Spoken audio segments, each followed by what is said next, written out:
How do you design one of the most advanced ERs in the country? At Parkview, we did it by focusing all our attention on you, the patient, by involving doctors and nurses in the design process, by creating quieter, more private spaces, and by leading the region in heart, stroke, and trauma care. This is not your typical emergency room. It's Parkview. In an emergency, isn't this where you'd rather be? Parkview, your partner in health. Parkview is committed to helping improve the health and well-being of the community. So we invite you to sit back, relax, and enjoy. This is IHSAA football. Brought to you by Parkview Hospital Randalia, your resource for health. And by Fox Sports 1250, The Ticket. Also brought to you by Meyer, where you get higher standards and lower prices. By Momper Insulation, with over 40 years of quality, professional insulation. By Walburn Financial Management, providing affordable solutions to bookkeeping and tax problems. By Midwest America Credit Union, altogether better. By Aero Fence, Fort Wayne's oldest name in fencing. By Columbia Street West, downtown on the Landing, a Fort Wayne favorite for 25 years. Aaron Chiropractic, specializing in spinal health. By Stiefel, a firm of choice. Ruoff Home Mortgage, a great name to know when you need a mortgage. And with special promotional consideration by the Fort Wayne Journal-Gazette. Nobody delivers the goods each morning like the Journal-Gazette. Now, let's head to the stadium and join your play-by-play host, Joe Parson. We head into the final weeks of the high school football regular season. Our Fox focus tonight on the Snider Panthers, looking to get past a very dangerous Elkhart Central team. Hi, everybody. Welcome into Spooler Stadium. Along with Tom Freistroffer, I'm Joe Parson. Wet and windy conditions present here tonight as Snider looks to keep things up-tempo here at home after running past North Side a week ago, 56-21. Panthers put together nearly 600 yards of total offense against the Redskins, but Tom Snider's D was also impressive, holding Northside negative rushing yardage for the ball game. Kurt Tittman, Joe, always takes pride in his defenses, and I think they just improve game by game. They also take pride in their offensive line. They usually have big offensive linemen, and as we see it, Snider has improved each week here. As far as Elkhart Central, it's been a bit of a year of feast and famine. Blue Blazers put 55 points on the board 2 weeks ago against South Bend Riley, but also they ran into a buzzsaw last week, 56-14 setback last Friday night at Mishawaka. And even last week, Tom, Elkhart Central's defense did grab a pair of interceptions of fumble recovery. They also turned an 84-yard kickoff return for a touchdown by its special teams play. And still the Blue Blazers at 3-3, not a team you really can look past. No, I don't think so. We always like to see a good football game here on Friday night, Joe. And don't know a lot about Elkhart Central, but winning 3 games, no, you can't look past anybody, especially if they're out of town team where you don't, you have to really scout to know what's going on. Getting a few more raindrops right now, but the prognosis is that this will be short-lived, and hopefully we will not have rain the rest of the way for most of the ball game. Panthers, their final regular season home game, looking for their 3rd straight win and trying to avoid an upset bid by Elkhart Central. We'll be back to Spooler Stadium and check in with Panther coach Kurt Tittman. This is IHSAA football on Fox Sports 1250, The Ticket.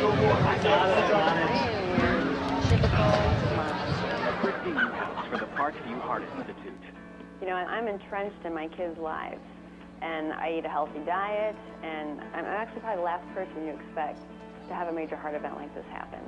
One day last year, Christy awoke to deep pain in her chest and jaw that later spread to her arm.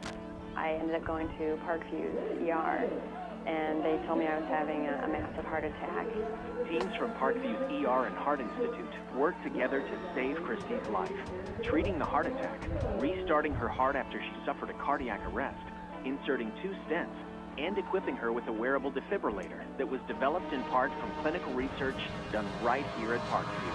Fantastic care. To learn more about Parkview's life-saving cardiac care and research, go to parkview.com. Parkview Heart Institute. Not for profit, all for you. sold. Those are the words you expect to hear when selling a home. And Rick Whitman from Century 21 Bradley can give your family the advice, expertise, and satisfaction to fit your needs when buying or selling a home. With Rick Whitman's 35-plus years of experience, you'll find an effective method to accomplish your goals, select a proper loan, and feel the comfort of your new home. When you think real estate, think Rick Whitman at Century 21 Bradley. 260-704-6565. 704-6565. Be sure to ask for Rick. Every small business person has the same dread: taxes, reports, and bookkeeping. What are you to do? You know you can't afford the big guys to keep you legal and solvent. Well, now there's Walburn Financial Management to save the day. Here's their number. You're going to want to remember this one: 260-459-2240. That's 459-2240. Why? Well, Walburn Financial Management specializes in the little guy. With reasonable rate and sensible retainers, Walburn Financial Management is simply perfect for the small business budget. From humble roots, some 30 years ago, the name Ruoff Home Mortgage has been built upon a legacy of making dreams of home ownership a reality. Loan officers Doug and Julie Carroll are proud to help you establish your roots with a mortgage for your new home. They understand that every borrower is different, and they work hard to get you a mortgage that fits your needs. Call the Carroll team at 602-9768 to find out which program is right for you. When you need a mortgage that is simple and straightforward from a hometown name you can trust, call Doug and Julie Carroll at Ruoff Home Mortgage, 602-9768. You've heard the saying, it's all about the Benjamins. Nothing could be more true at Tom Steel Tires, where it's all about saving you money.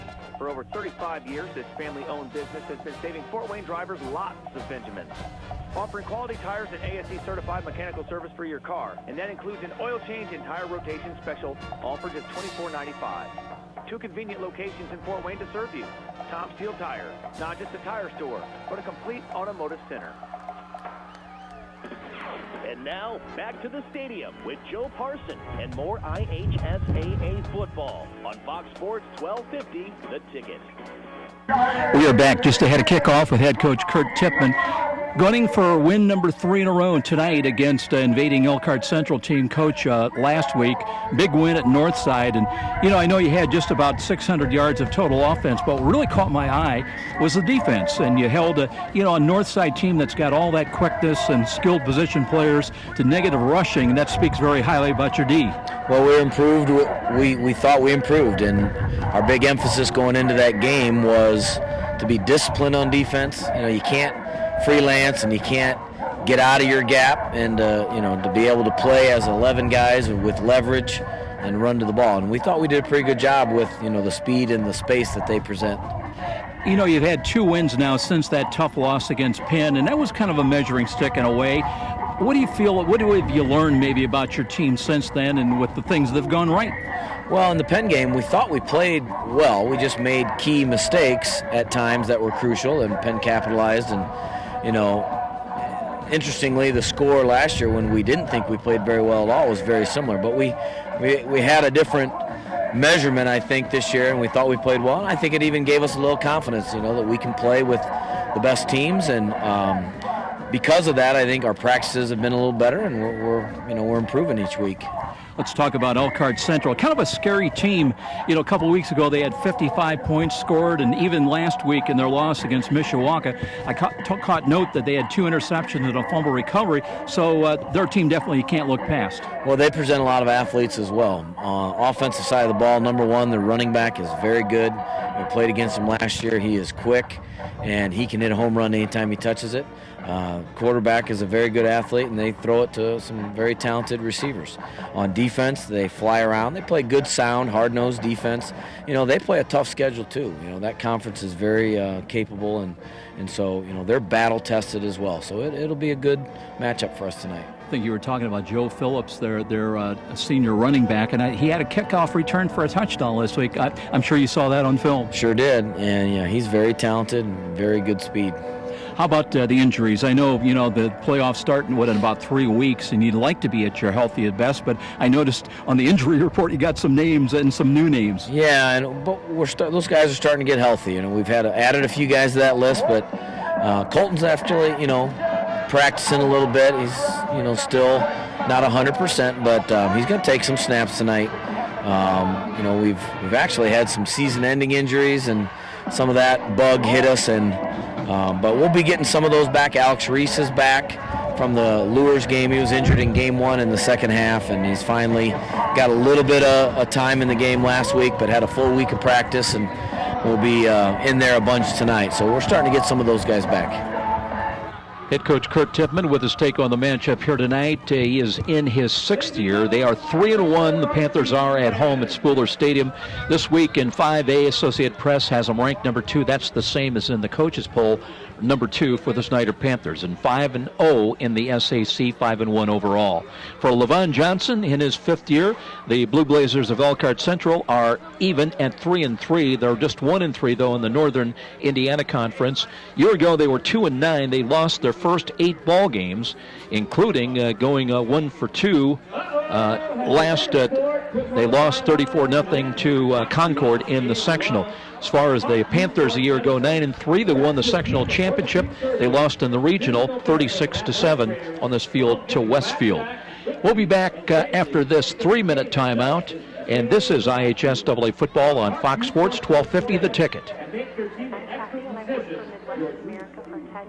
I like to get to know the people that I'm helping or assisting.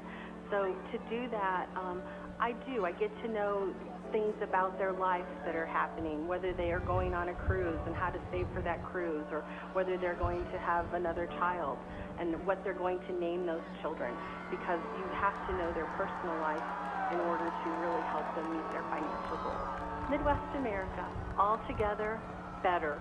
Next time you're downtown and needing to feed your sweet tooth, you're just a few steps away from Rudy's, Fort Wayne's perfect location for stocking up on those famous to brands gourmet chocolates the Summit City is famous for. Rudy's is located just catty-corner from the main entrance to Parkview Field. In fact, Rudy's is a great place to meet up with friends before an event at the ballpark. There's even outside patio seating, ideal for relaxing after work. With a wide assortment of adult beverages and aromas to choose from as well, Rudy's, distinctly different in downtown Fort Wayne. Missed a great high school game recently? Electric play that turns everything all around. A great new opportunity to do just that. Catch all the exciting action of our live radio broadcast simply by visiting SummitCitySports.com after our game broadcast. Plus many other high school sports highlights to choose from as well. It's all new and available now at SummitCitySports.com. Where do savvy sports fans in the Summit City go when they need to know more than just the score? It's an easy choice. No other media outlet covers the local sports scene like the Journal-Gazette. You get 7-day sideline coverage from the area's most experienced and knowledgeable sports staff. It's a commitment to Fort Wayne that the Journal-Gazette takes very seriously. When you need to know the story behind the story, nobody delivers the goods each morning like the Journal-Gazette. And even when you're on the go, you can still catch up on the latest sports news online at www.journalgazette.net or from your mobile device at www.jgmobile.net. Start your sports day right every day, 7 days a week with the Journal-Gazette. If you are one of the many Hoosiers suffering for years from neck and back pain, we have good news for you. Did you know there are now new non-surgical approaches to easing, reducing, and even eliminating pain in the neck, back, and spine? You are invited to Aaron Chiropractic, located on Fort Wayne's northeast side at College Park, just off Dillard Road, to discover a new approach, a new treatment plan for pain relief and pain management. The start to a pain-free lifestyle may be just a phone call away. What are you waiting for? Call Aaron Chiropractic to set up an initial visit. Their number is 260-492-8811. One call. That can mean the return to a life without pain. Aaron Chiropractic. You're a super fan. Tailgate anywhere. Across, college, chip, your 8-year-old you head to mine for freshly prepared. Proudly display allegiance to your favorite team with our licensed short and long sleeve tees, hoodies, hats, and jerseys. Plus, load up on fresh meats, snacks, and drinks. So don't just tailgate. Tail Raider at Meyer. Brought to you by Meyer. Meyer is proud to support IHSAA football. And now, back to the stadium with Joe Parson and more IHSAA football on Fox Sports 1250, The Ticket. Welcome back, everybody. Just ahead of kickoff, 58 degrees here just before kickoff at Spooler Stadium. Rain hopefully beginning to abate. And they tell us that it should be pretty good conditions as the evening wears on, although it's going to be a little bit cooler. Right now, 58 degrees, winds out of the west at 12 miles an hour. On a 50-50 chance of showers later on this evening. And wind chill will drop into the upper 40s. Our referee tonight is Cole Krebs. And getting ready for the reenactment of the coin toss. Tom Freistroffer making his way down on the field. We'll get the co-captains out here in just a matter of moments, and the introductions, and we'll see who's going to be doing what as far as kickoff and returning.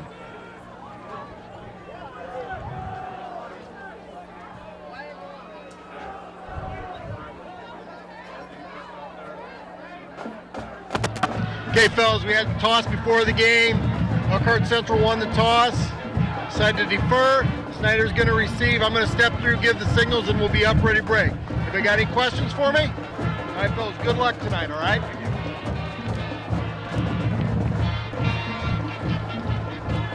Elkhart Central has won the toss, deferred. Snider will be working. Elkhart wins the toss, Joe. They deferred. They want to kick off, and Snider's going to receive. On the scoreboard side, on the north side, we've got a little bit of a wind here. It looks like it's going to the northeast. Very wet field. We've got a slight drizzle, so we might have some slippery conditions, but hopefully a good football night. Okay, Tom, and we'll be back with the kickoff coming up here in 30 seconds. This is IHSAA football on Fox Sports 1250 The Ticket. Hi, this is Charlie Momper from Momper Installation. After last winter's brutal temperatures and record-breaking wind chills, it's not too early to start thinking about adding insulation to your attic, sidewalls, and crawl space. By adding additional insulation, you can cut your energy costs up to 30%. Call Momper Installation today at 432-7543.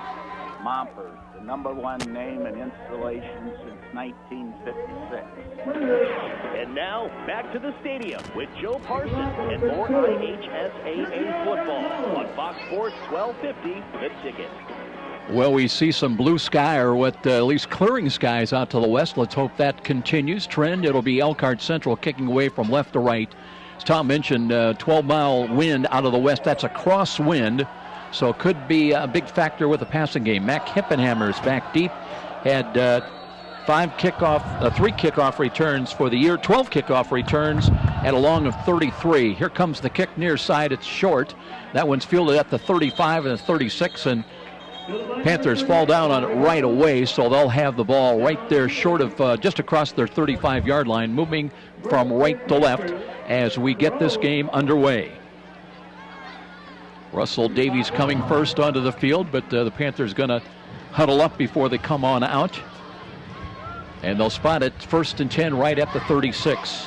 Joe, on that offensive line for the Panthers, we've got Brandon Winkhouse at center, Noah Masonuv at one guard, Sean Englert at the tackle, Jair Carr at a guard, Kenny Hurt at a tackle. 1st and 10, we'll see Isaac Stiebling at quarterback, straight I formation. As the Panthers with Dre Billingsley as the running back, had a big ball game last week. The give is to him and up the middle, and he's got Redingham 40-45. He lost his footing across the 45. He might have had a chance to go much further, but as it is, it's a big gain up the middle, right across the 46 to the 47-yard line. Snider comes out in that I formation, 2 backs behind the quarterback. They've always liked to do that behind that big offensive line. Elkhart Central coming out in a 5-man defensive line. We don't see much of that today, usually a 4 or a 3, but they've got 5 looking for the run.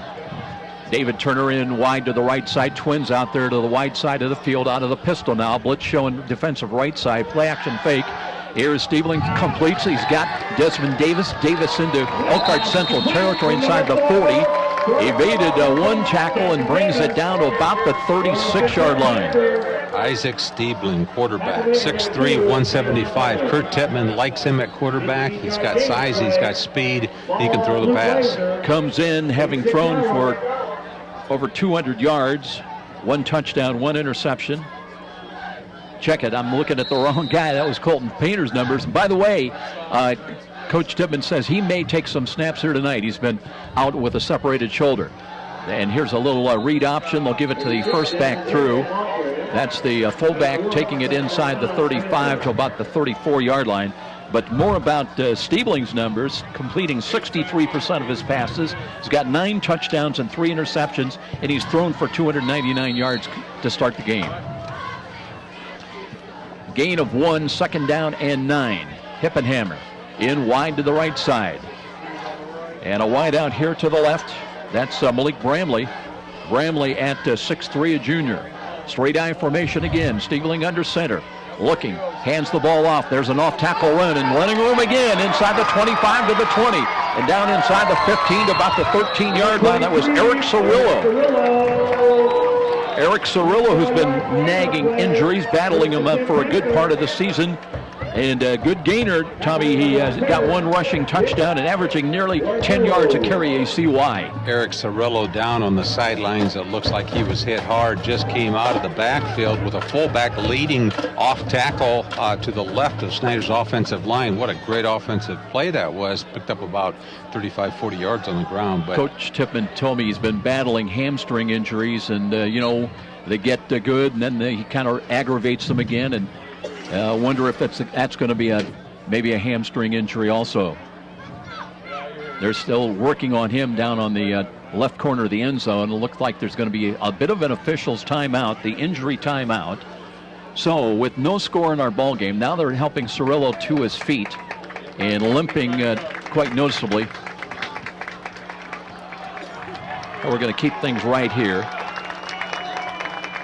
It will be 1st and 10 at the 11-yard line, by the way, for the Snider Panthers. Knows the football just outside the 10. Just outside the 10-yard line. You mentioned big offensive line, averaging 222 a man for the Panthers. Brandon Wonkhouse at center, 5'9" senior. This is senior night, so very special night.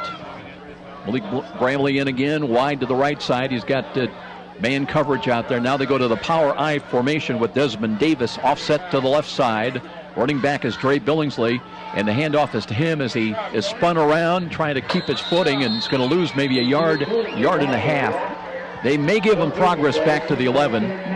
That time, very good penetration across the line of scrimmage by the Blue Blazers. Ian Jenks, the defensive tackle, who's a junior for Elkhart, came right through the line and made an open field tackle. Comes in with 16.5 tackles, 3 for loss, couple of sacks, also has a block kick.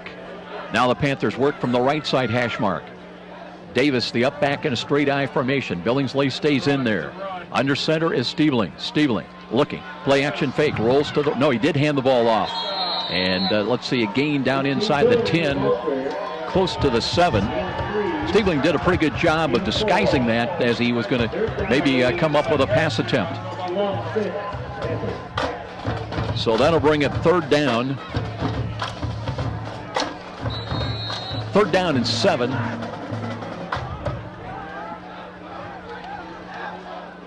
Stiebling taking a look at that Blue Blazers defense. Stays with the I formation, 1 wide either side. David Turner in wide to the left side. And Stiebling looking, hands it off. There's Billingsley picking his way to the right side. Cuts inside the 3. Got into the end zone, a touchdown run. Dre Billingsley from 7 yards out. That is going to be touchdown run for Billingsley. And the Panthers are on the board at the 8:56 mark. Kurt Tippmann very smart about the way he's attacking this defense. Elkhart Central is coming out with a 5 or 6 man defensive line, basically showing that they respect the run for Snider. But when you come out with that type of a defense, if you can run off tackle inside the end, kick the end out, you can get some big yardage, and that's how they just scored, and that's how they had their big downs off tackle, because you've got so many people on the line, Joe, on the inside. Paul Boozman knocks through the extra point. 7-0 Panthers in the early going here on senior night at Spruill Stadium. We'll be back in 30. This is IHSAA football on Fox Sports 1250, The Ticket. Frank the Buffalo here. With Fios Internet from Frontier, I can be on any device I want, in any room I want, and feel like I'm in the front row. Get the ultimate internet experience with 100% fiber optic. Call 1-888-FRONTIER today to get Fios Internet for $19.99 a month with qualifying phone service. And enjoy a 2-year price guarantee, free Wi-Fi router, no contract, and no rate hikes. Front row seats without the crowd. Perfect. Limited time offer. Taxes, fees, and other restrictions apply. Subject to availability. Fios smartphone by Verizon Trademark Services LLC. Used under license. And now, back to the stadium with Joe Parsons and more IHSAA football on Fox Sports 1250, The Ticket. 7-0 Panthers. That opening touchdown brought to you by Meyer, where you get higher standards, lower prices. Now the Panthers had very little trouble moving the football basically on the ground. They did complete a pass, but they lead it 7-0. Kicking away right to left. Joe Phillips is back deep. He had a kickoff return, 84-yard touchdown last week in a loss to Mishawaka. He waits at the 10-yard line. Ball blew off the tee. They'll reset it. Looks like the wind is still pretty heavy out there, but the rain has subsided. I don't see much rain coming down. It's been kind of patchy. We see some fairly blue skies to the west, and then it's dark again beyond that. So it could be just one of those nights. Here comes the kick. Phillips looking for it, but it'll come to the 20-yard line and run up the middle. There's some running room up to the 35 and just short of the 40-yard line. So one of the up folks for the Blue Blazers. They'll have decent field position. 1st and 10. They're on the short end of a 7-0 score. We'll see what the defense for the Snider Panthers can do here. We've got Antoine Allen at quarterback for Elkhart Central. And the running back, Joe Phillips, from what we understand, has got close to 1,000 yards. Watch for Joe Phillips at tailback out of the Elkhart Central offensive backfield. Phillips, a 5'7" senior, comes in with 143 carries, and as Tom said, just short of 1,000, 919. So if he has a good night here, he could reach the 1,000-mark plateau. Twins right to the near side of the field. Here's Allen handing the ball off. Phillips trying to break a tackle, nudged across the 40. Angled run to the right, got to about the 41.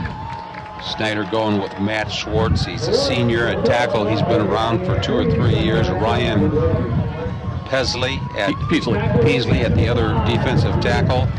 He goes 220. Marcus Green at one end and Josh Loya at the other end. Mauricio Adkins in, but they'll give it off to Phillips once again, and Phillips looking for a block, carries tacklers across the 45. Finally brought down short of midfield at about the 47, just across the 47, short of the 48. He's a tough runner, Tom. The ability to carry the pile and tacklers with them. Just 5'7", 142, but it'll bring up 3rd down a yard. Yeah, sometimes when you have those smaller guys, they can hide themselves behind the offensive line, and they can do some damage. Allen out of the pistol alignment, looks to Phillips again, straight up the middle. Did he get there? He's got to get to just to midfield. Going to be close, depends on the spot of the ball. Cole Krebs, our referee, they maybe want to take a look. And apparently they say it is enough yardage for the 1st down. 1st and 10 for the Elkhart Central Blue Blazers. Ball squarely at the 50-yard line. Well, so far has been Joe Phillips, and more Joe Phillips. This time Allen wants to throw. Looks, airs it out and threw to the bench. That time kind of sailed on him, was looking for Kyle Moreno. You're going to hear a lot of the name Moreno tonight. In fact, 2 families account for about half this football team.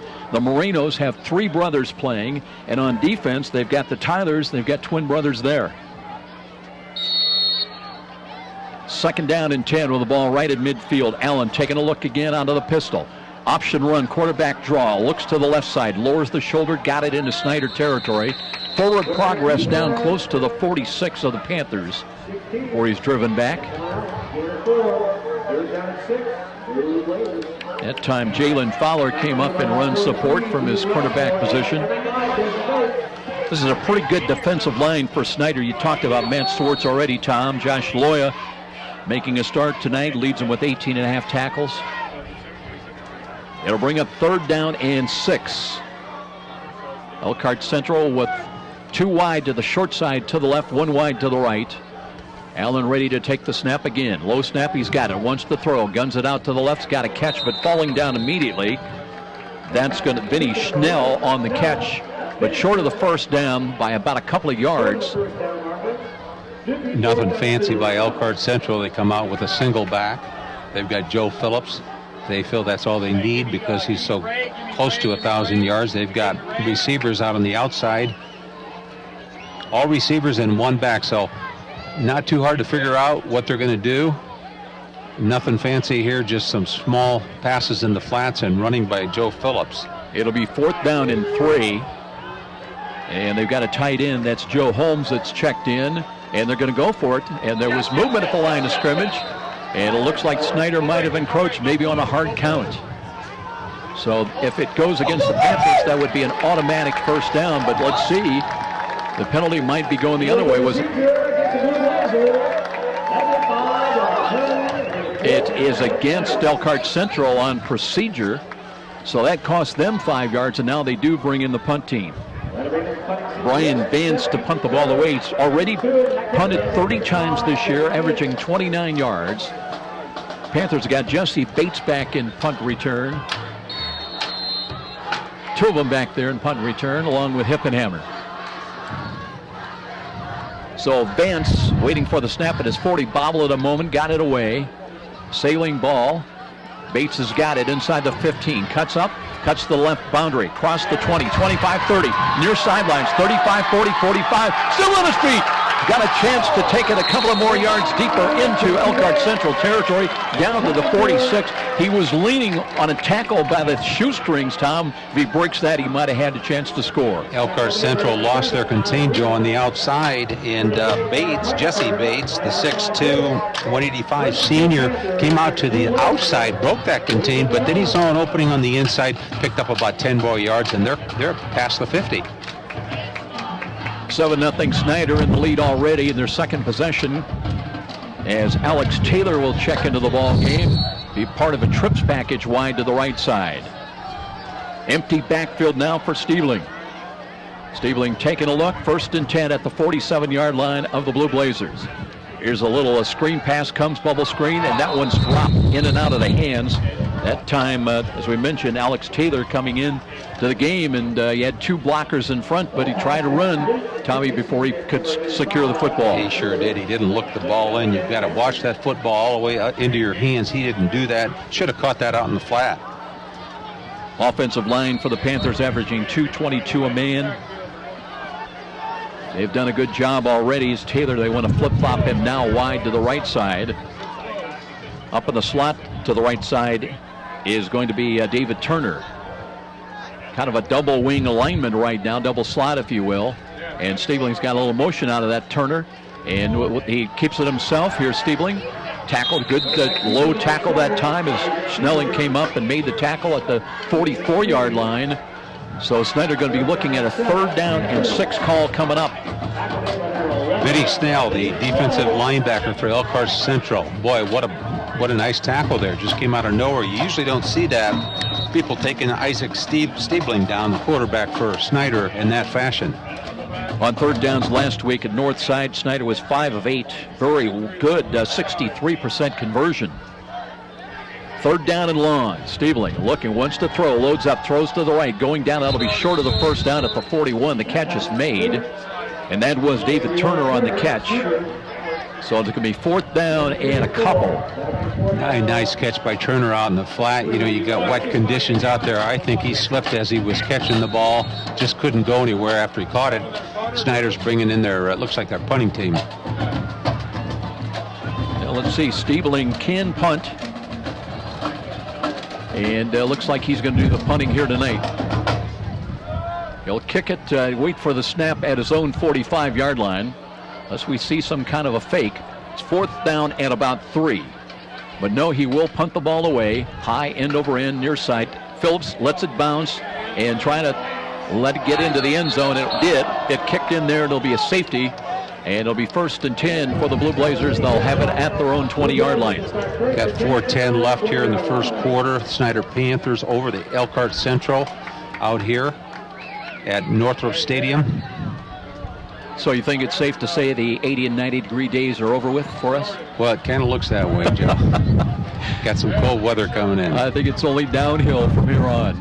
We have been so fortunate, you know, more often than not, this high school football season. A couple wrinkles here a few weeks ago at Wayne, but with some storms. Here's Allen ready to go to work at quarterback. The handoff is to Phillips, and he is blown up. As, boy, they were coming as Drew Brelsford has really had a great year. 11 tackles last week against Northside, led him in that category. Also had a tackle for loss. He came blowing through there. But it will be a gain, they say, of about 4 yards.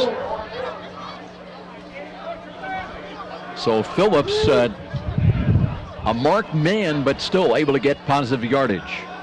Allen looks to him again, and instead wants to fake, is being pursued and sacked back around the 9-yard line. Just a nice play by the defensive end, Josh Loya, coming in from the left side. I see why they've got him out there. Josh is only 185 pounds, not real big for a defensive end, but he is quick. So he buries Allen back for a sack. Panthers last week against Northside had 4 sacks, 1 interception, 7 tackles for loss. They've got one now. It'll be 3rd down and 20. And here is a run to the right side, and Phillips breaks a couple of tackles, brings it across the 20. A little curled to the right side and short of the 25 to the 23-yard line, so that gets a lot of that lost yardage back, but it will bring up 4th down and long, and they'll have to kick the ball away again. Nice open field tackle by Jesse Bates, who's playing in the defensive secondary for the Panthers. Brian Van Sollen to kick for the 2nd time tonight. He waits for the snap that'll come to him at about the 10. Just Hippenhammer's back deep. Snider's now got 10 men up on the line of scrimmage. It's 4th down and 7. Vance barking out the signals. Here, good delivery of it. Got the kick away. High ball as Hippenhammer's going to stay away from it. Wind caught that a bit, Tom. It bounced back inside the 45 of Elkhart Central, and it took a Snider bounce back downfield around the 42, maybe the 41-yard line. So very, very good field position for the Panthers to lead it with 2:11 remaining in the opening quarter, 7-0. Well, I think Elkhart Central was very lucky to get that punt off. Brelsford, the linebacker for the Snider Panthers, came in, almost blocked that, just missed it just off of his fingertips. Other games elsewhere in the SAC tonight. Bishop Luers, they're home to Northside. Dwenger down in Indy. They're at Lawrence North to play Indianapolis Cathedral. And South is home to Wayne. Northrop playing at Concordia. And here we go. Here's a run again up the middle. Snider trying to stay with the run game to establish that early on. And a gain inside the 40 down to about the 38, maybe the 37-yard line. Elkhart Central starting out with 5 or 6 men on the defensive line, respecting that run game for Snider. But I think they made an adjustment with their coaches. They went to 4 men on the defensive line, put another guy in the back for linebackers because they were just getting hurt off tackle. Russell Davies in. He's tight to the right side, 2 wide to the left, including David Turner. It's 2nd down and 6. And Stiebling out of the pistols. Got a running back lined up. They look to Billingsley. Billingsley curls up the middle, trying to fight his way inside the 37. Got to the 36. So it'll be a 3rd down call coming up for the Panthers. One of the Marino brothers, Matt Marino, playing the outside linebacker, came in, made a tackle. Plays behind Kevin Marino, who also is a brother, I believe. You're pretty safe tonight. If you mention Marino or Tyler, you got a real good chance of being right. Between the 2 families, 5 of them play in this game tonight. Here we go, 3rd down and a long 4. Under center, and here is the handoff. Billingsley, 2nd effort, and cracks inside the 30 down to about the 26.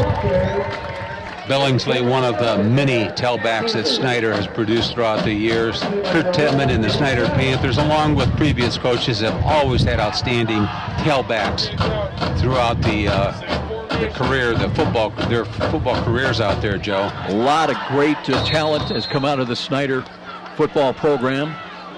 Billingsley checks out of the ball game right now as Desmond Davis will come in as the running back, flanked to the right side of Stiebling. Here's a roll to the right side. Stiebling wanting to throw. Looks, he's got a wide open catch. That's Turner. Turner looking for the goal line, but he stumbled inside the 5 at about the 2. And looks like it'll be 1st and goal. That was a gimme touchdown if he keeps his footing. Well, Turner was wide open out in the right flats to Stiebling's right. No, that must have been a broken assignment there by the Elkhart Central defense because nobody was around him. Tom, I saw the 8. I thought it was Turner, but I believe it was Malik Bramley.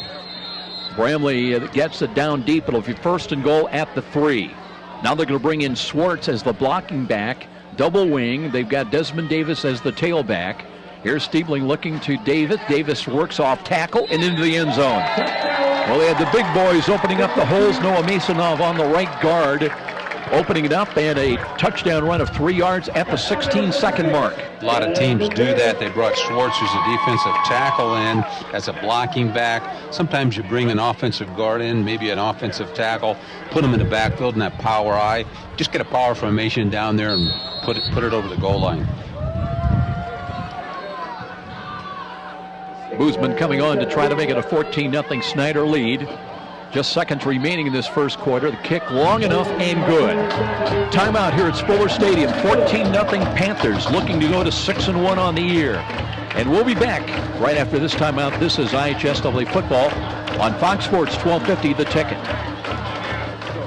Those are the words you expect to hear when selling a home. And Rick Whitman from Century 21 Bradley can give your family the advice, expertise, and satisfaction to fit your needs when buying or selling a home. With Rick Whitman's 35-plus years of experience, you'll find an effective method to accomplish your goals. Select a proper loan and feel the comfort of your new home. When you think real estate, think Rick Whitman at Century 21 Bradley. 260-704-6565. 704-6565. Be sure to ask for Rick. And now, back to the stadium with Joe Parson and more IHSAA football on Fox Sports 1250, The Ticket. Kind of a cool night, cool, wet, and windy night here at Fuller Stadium. Snider on top at 14-0, ready to kick it away right to left. Joe Phillips back deep, waits at just about the 10-yard line of the Blue Blazers. Kick end over end near side. That'll be fielded at the 20, 25-30 on the return. Looking for some running room and across the 35 to the 36. So the Blue Blazers get some decent field position once again. And they'll go to work offensively on that kick return by Kyle Marino. First and 10 Blue Blazers from our own 37-yard line. Well, hope you can join us at halftime. We've got a visit with Matt Momper from Momper Insulation. Some saying that the weather will be cold this winter, cold and wet once again. And a Momper Insulation can help ensure your home and ensure that it stays warm. Some interesting information from Matt Momper coming up at halftime. Here's Phillips, starts left, cuts right across the 40, carries tacklers to the 43. Quick, tough, hard little running back. He sure is. Once again, Phillips is only 142 pounds. Looks like they're trying to penetrate the left defensive tackle of the Panthers. Looks like we've got a timeout here, Joe. That's the end of the quarter. After one here at Fuller Stadium, 14-0 on senior night for the Snider Panthers. And we'll be back in 1 minute. This is IHSAA football on Fox Sports 1250 The Ticket. We all want the very best for our loved ones, and that includes our pets. AeroFence can give your pet dog the protection you want, along with the freedom to roam that your pooch wants. Using Aero's Dog Watch Hidden Fence. Far cheaper, yet far more versatile than most traditional fences. Aero's new Dog Watch Hidden Fence uses a simple learning program through an electric signal beamed to your dog's collar that gives an alert when he is reaching property boundaries. It's safe, simple, effective, affordable protection for Poochie. Call AeroFence at 260-471-PETS. The Dog Watch Hidden Fence, your dog's best bet, giving him freedom to roam. You're listening to the high school football game of the week on WGL Fort Wayne, Fox Sports 1250, The Ticket. And now back to the action with Joe Parson. Blue Blazers were looking at second down and about 4 on the carry by Phillips off tackle again to the left side. It's just short of the first down stick, Tom. It'll be third down and about the length of a football. Well, the Blue Blazers aren't doing anything fancy once again, just giving it to Joe Phillips or flipping it out into the flats, but they've been fairly successful with what they're doing. Little motion now right to left behind the line of scrimmage. They'll reverse back to the wide side. And here's Phillips again off tackle. He's got the first down as he struggles to reach midfield, but he only needed less than a yard, and he picks up about 3 or 4 to the Snider, well, right to midfield. We talked about Joe Phillips earlier, 5'7", 142 pounds, kind of gets lost behind the offensive line. Now, Elkhart Central doesn't have a huge offensive line. They go 255, 255, and 250 in the middle, so he can kind of hide himself when he gets up in the middle there. You can't see him. Ryan Riddlesole leads them at center. He's a 255-pound senior. They actually average 244 a man tackle to tackle. Here's a quarterback run by Allen. Allen is into the second level of Snider's defense inside the 40 down to about the 38-yard line. One of the coaches, Tom, was telling me, 2 years ago, they won here. They scored 66 points on them. The Panthers have never lost Elkhart Central. But one of the coaches observed, this is a team that just does not quit. They don't care what the score is. They'll battle you right to the end. Well, that's a team that shows a lot of heart. Antoine Allen, the quarterback, he's 6'1". He had a nice run there. He's a little bit taller than most of the offensive linemen. You want to see that out of your quarterback. He can throw the football. Kurt Tittman testified to that on the pregame talk, and he's got some speed. That game in 2012 here, it was 66-51, 117 combined points on that night. Here's Allen again, looking, pitches the ball to the right, and wow! All right there. As soon as he caught the pitch, Snider was there for a loss. I believe that was Schwartz. It was. He was a defensive tackle. We've watched Matt since he's been a sophomore for the Snider Panthers. Just did a great job as a senior, now 6'2", and he's got some size, 260. Nobody blocked him. Yeah, that was one of those lookout blocks. Look out, here he comes, as Phillips was nailed for a loss of almost 4 yards. Now it's second down, and let's call it 14 from the right side hash mark. Allen looking, quarterback. That might have been a problem on the exchange, or just a read option. He kept it himself. That was a mistake. He was buried again for another loss of about a yard. Well, Ty Starks, who plays defensive back, it looks like, came in and made a nice tackle out there. So now it's third down and even longer. Third down at about 16, with the ball back around the 44-yard line. They've got to get inside the 30 down to about the 28 to convert. Allen wants to throw, looks to fade near side, and this ball is no good. Looking on the near sideline for Kyle Moreno. It was over a little bit underthrown to the outside, and Moreno at 6 foot looking up, trying to backpedal a little bit, but couldn't find the handle. Looked like Bryson Hall was defensive corner there. Could have had a little bit of shoving offensive or defensive interference there, but they didn't call it. Brian Vance to punt for the third time already here in this first half. He's at his own 42. Hippenhammer and Bates are back in punt return. They're waiting at the Snider 10. 14-0 Panthers. And here is no rush as the kick is away. Sailing ball. Hippenhammer trying to locate it. Now it's bounding around. Will it get into the end zone? It trickles just across the goal line. That time they had a great chance to nail it at about the inside the 1, but it'll come out to the 20 on the touchback, and Snider ready to go to work offensively once again. Vinny Schnell looks like is a punter for Elkhart Central. He has got a leg on him. Expect empty here. I haven't seen 15. So 1st and 10 for Snider once again. They'll start at their own 20-yard line this time working from left to right. And once again, they got Malik Bramley in, part of a Twins package here wide to the near side. Let's see if Billingsley's back in there as the running back, flanked to the right of Stiebling. No, it's Money Woods. Money Woods got the handoff, and he's going nowhere. That time it was Elkhart Central coming through unblocked for a great play, and that is Snell, the right side linebacker who leads them with 40 tackles and 10 for loss. He is quick. We haven't talked about the defensive backs. You got Trevon Tyler in the back along with Nick Corandrillo.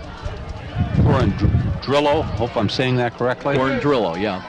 Here's a handoff and some running room for Money Woods. Turns the corner at the 25, stays in bounds at the 30, and carries tacklers across the 35 to the 36. And after that tackle for loss, he comes back and he's got a first down. Nice run by Money Woods. Eddie Tyler, also defensive back for Elkhart Central, along with McCaw Johnson, Ed Leimacher, and you've got Snell. We've talked about Snell and the Marino brothers. Snider trying to play up-tempo. They go no huddle.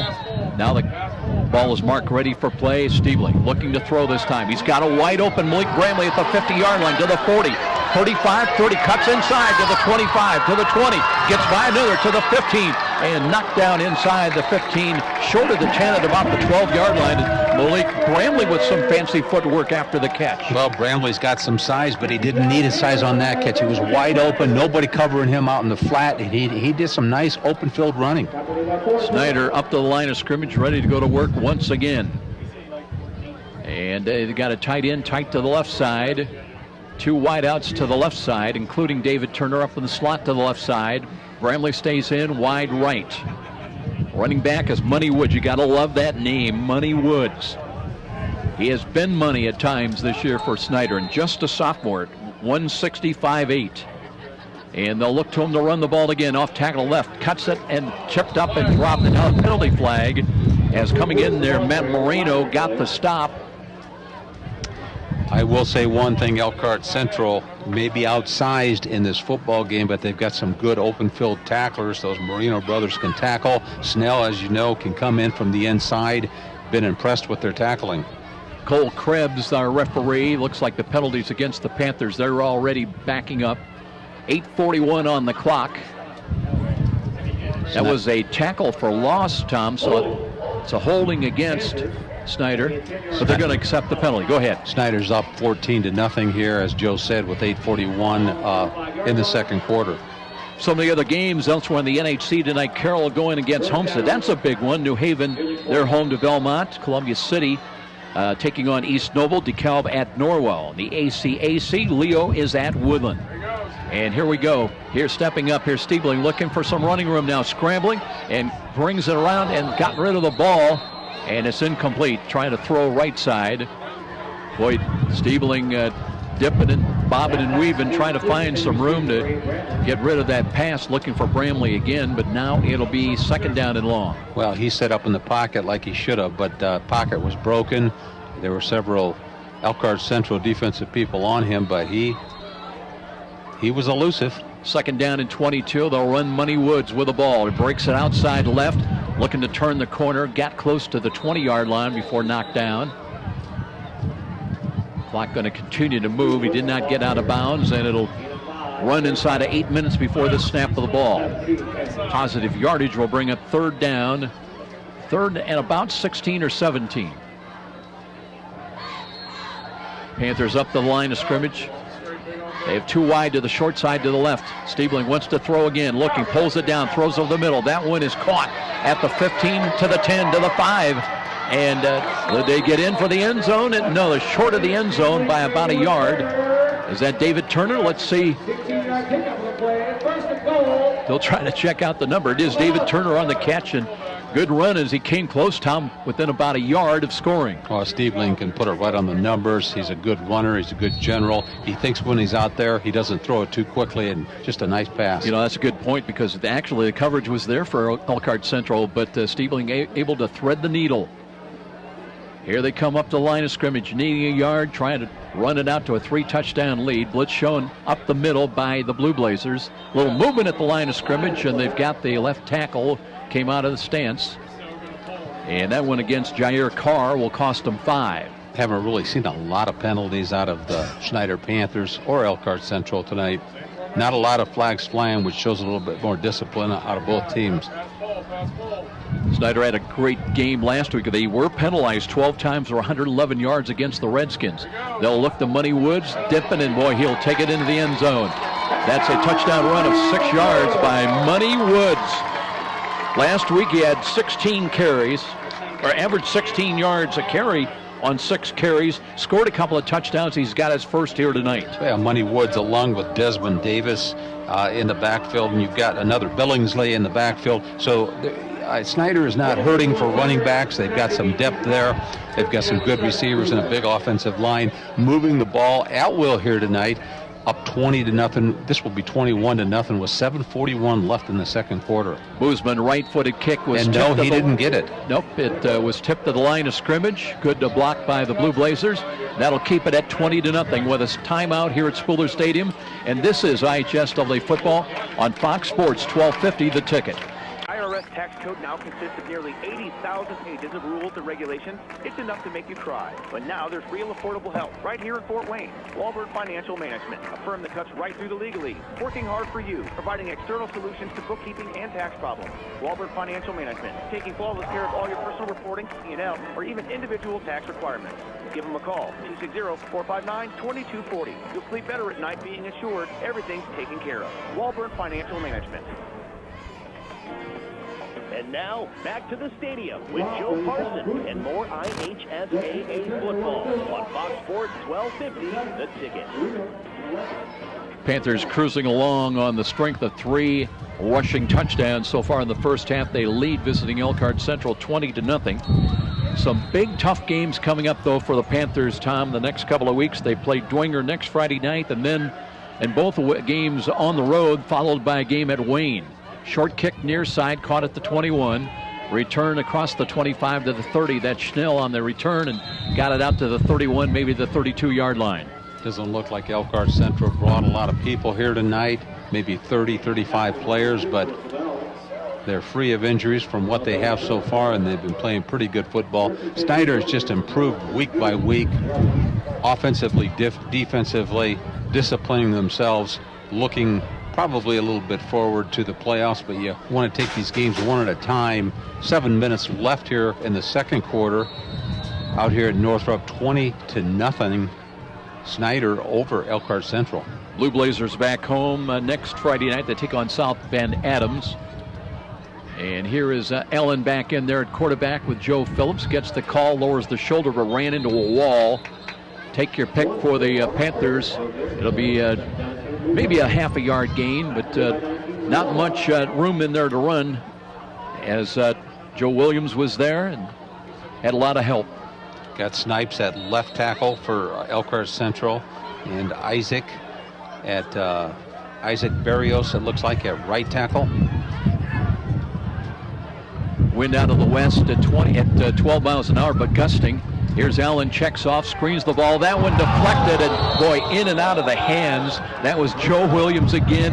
If he locates it, he's got clear sailing for a 20-yard touchdown. Sometimes you see that in the pros, you see that in college. You get so excited that you get in there, and sometimes you don't know that ball's going to be thrown right at you. Joe Williams had the ball right in his hands. If he only would have held on to that would have been another touchdown for the Panthers. Tom Freistruffer, former Notre Dame defensive end, ever have a chance at an interception? I had a couple, but they weren't right. They kind of fell into my arms, Joe. They look the same, though, in the box score, don't they? There you go. So the incompleted pass, now it's 3rd down and 9. Blue Blazers trying to get out across to their own 42-yard line. And they come up to the line of scrimmage now with 6:57 remaining in this first half. Allen ready to take the snap again. Rolls to the right side, throws into the flats. That's a catch, but short of the first down. Nice defensive back play by the Snider Panthers here tonight. Rotating different people in and out. I see Jesse Bates in there. We've got Dominique Slaughter in there. Jalen Fowler also plays at the defensive backfield. But once again, I think that Snider, with the numbers that they have the luxury of putting a lot of defensive backs that can all play fairly good football and play the same type of football. That pass was ruled incomplete. Langston Johnson, the intended receiver. So again, it's going to be Ryan Vance to come in and kick the ball away. Hippenhammer and Bates are back in punt return from the 20. There's a good delivery. Kick is away by Vance. High, got a lot of this one. Knuckleball near side. Bates has got it at the 28. Spun around, still in bounds on his feet. Goes forward for, well, got back to the 30-yard line, and penalty flags come sailing in as well. Bates all around here tonight. He plays deep on the kickoff return, plays safety, and also plays some offense. Just a all-around athlete for the Snider Panthers. Tom, the Panthers, despite their success, have been battling some nagging injuries. Colton Painter did get a couple of snaps, and we'll see if we see him again. But early in the ball game, got in. It's an illegal block against Snider. That'll back him up. Eric Cirillo has been battling hamstring injuries. Got in early in this game, then was injured again. Andreas Gilbert and Devlin Williams all, and Kurt Tippmann, with the playoffs 3 weeks away, trying to get his all his horses in line and ready to go as far as the tournament. By the way, that 42nd annual IHSAA football tournament, the draw's coming up on Sunday, October the 12th at 7 o'clock. Not that far down the road. So it'll be 1st down and 20 with a penalty. Check it. I think that's still first down. And well, now they're going to move the down markers down. And let's see. Snider's going to work with an offset I formation again, an I formation. As Stiebling's under center, gives to the tailback, trying to test that middle and got it across the 20 for about 2 yards gained to the 22-yard line. Trevor Thomas in on the offensive line and trying to open up a hole for his teammates. A gain of a couple. Let's call it 2nd down and 8. Looks like they've got Billingsley. The Panthers have Billingsley back in for Money Woods at tailback. And Desmond Davis at fullback, offset to the right side. Stiebling checking that Blue Blazer defense. 2 safeties back. And under center now, Waits has got the snap. Looks, hands the ball up. Billingsley gets by 1. Off tackle the left. Reaches the 25. Might have nosed across that to the 26. Saw a late flag there. I don't know if it was a late hit or if we've got holding on the Panthers. Nothing fancy. Just came out of the I backfield. Gave it to Billingsley. Used to call that a blast up the middle. Right. Probably double teamed the nose down and went right over the guard. Cole Krebs, our referee. Personal foul against Elkhart Central. So that'll give Snider a first down. As far as penalties, the Blue Blazers last week in their game at Mishawaka had 6 calls for 50 yards in penalties. That's the major one there. 5:55, 5 minutes 55 seconds left in the second quarter out here at Northrop High School. Snider's home field. They're up 20-0 over Elkhart Central. Penalty brings the ball up to the Snider 41-yard line. 1st and 10. They'll stay in that offset I formation with Desmond Davis offset to the right side. Now blitz shown defensive left side by the Blue Blazers. Deep handoff. There's a fake. Here's Stiebling looking, rolling to his left, throws into a slot and incomplete. In and out of the hands of the intended receiver right at midfield. That was a deflected ball that hung in the air just a little bit tantalizingly, but it fell incomplete. Elkhart Central playing with 2 deep men outside corners. It looks like they're taking half the field. Feel they've got enough speed to do that. And they do have some quick people, a quick defense for Elkhart Central. I think that was Russell Davies was the intended target. Now Malik Bramley comes in wide to the left. 2nd down and 10. Turner in, David Turner wide right. And here we go, straight I formation for the Panthers. They'll run the ball again. Billingsley off tackle into the second level. First down inside the 45. And looking for additional running room. He carries down to the Elkhart Central 42. See, that's what's nice about what Kurt Tippmann can do with his offensive backs. He's got Billingsley in, doesn't miss anything. Money Woods was running the football very well, doesn't miss a thing with Billingsley, putting him in at tailback, and I'm sure he's got a couple more that are sitting, on the sidelines over here. And Tom, you look back through the ages, and Snider football is all about running the football. You look back to, the days of Mike Hawley and Russ Isaacs, and everybody that started with the run game. Play action fake. Here's Stiebling. Lost his footing for a moment. Checks off. Looks right. Looks left. Throws over the middle. That's a tough catch. It's caught by David Turner at the 25 to the 20. Still struggling inside the 15. Got it down inside the 10 to the 8-yard line. David Turner. Turner just on a post pattern. A post is right over the middle, right behind the linebackers. But watch how Stiebling, the quarterback, took his time, was very patient, just stood back there, waited to the last second. Very impressed with the way he's throwing the football here tonight, and it's wet. And how about the offensive line, Tom, that gave him just an eternity back there to run through his progressions and his checkdowns. Billingsley back in as the running back. The up back of the eye is going to be Desmond Davis.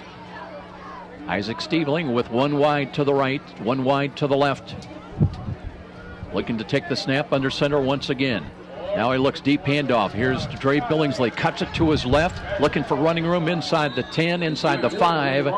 Got it down to about maybe the 2 or the 1.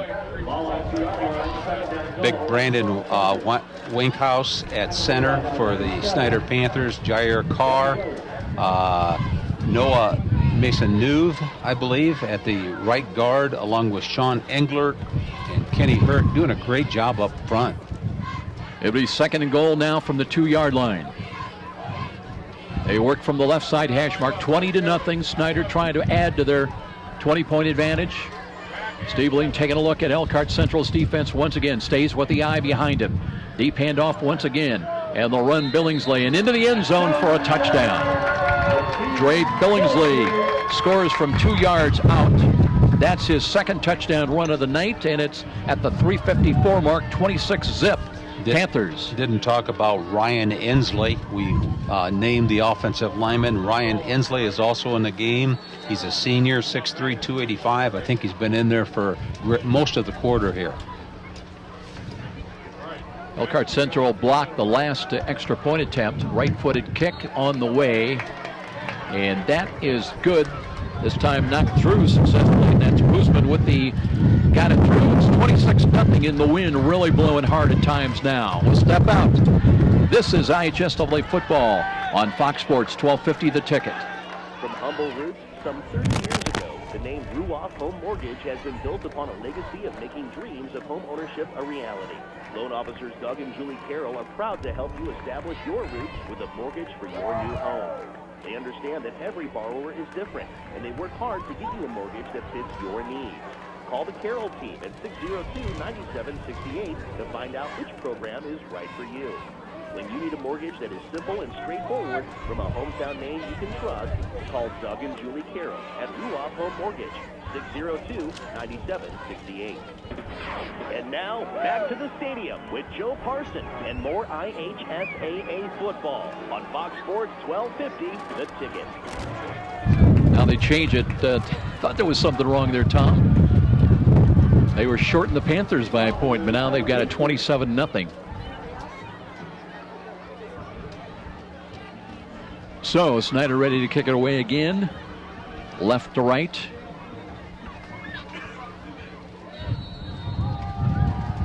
Well, they said the wind chill would get down in the upper 40s before we leave the air tonight. And it's wind assisted. Here's a catch near side inside the 20, 25.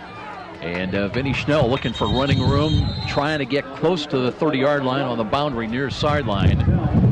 And here come the Elkhart Central Blue Blazers looking for something positive on the short end of this 27-0 score. Got a strong northeast wind here tonight, but it doesn't seem to affect the passing ability of the quarterback, Stiebling, of the Snider Panthers. I think it's affecting us more than anybody on the field right now.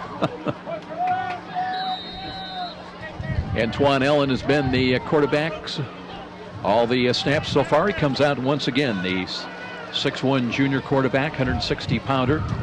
Came in here with 593 passing yards, 6 touchdowns, 2 interceptions. And looking to Phillips. Phillips runs hard off the left side, got to the 30 to the 31 maybe. Before being pushed back. Ryan Peasley got in there on the stop. Alexander Reese also in at linebacker. Just that's what you want to look for with your linebacker, just stuck right in there.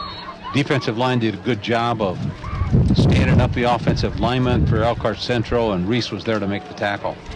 Reese, another one of those guys has been hampered by injuries that they just got back last week.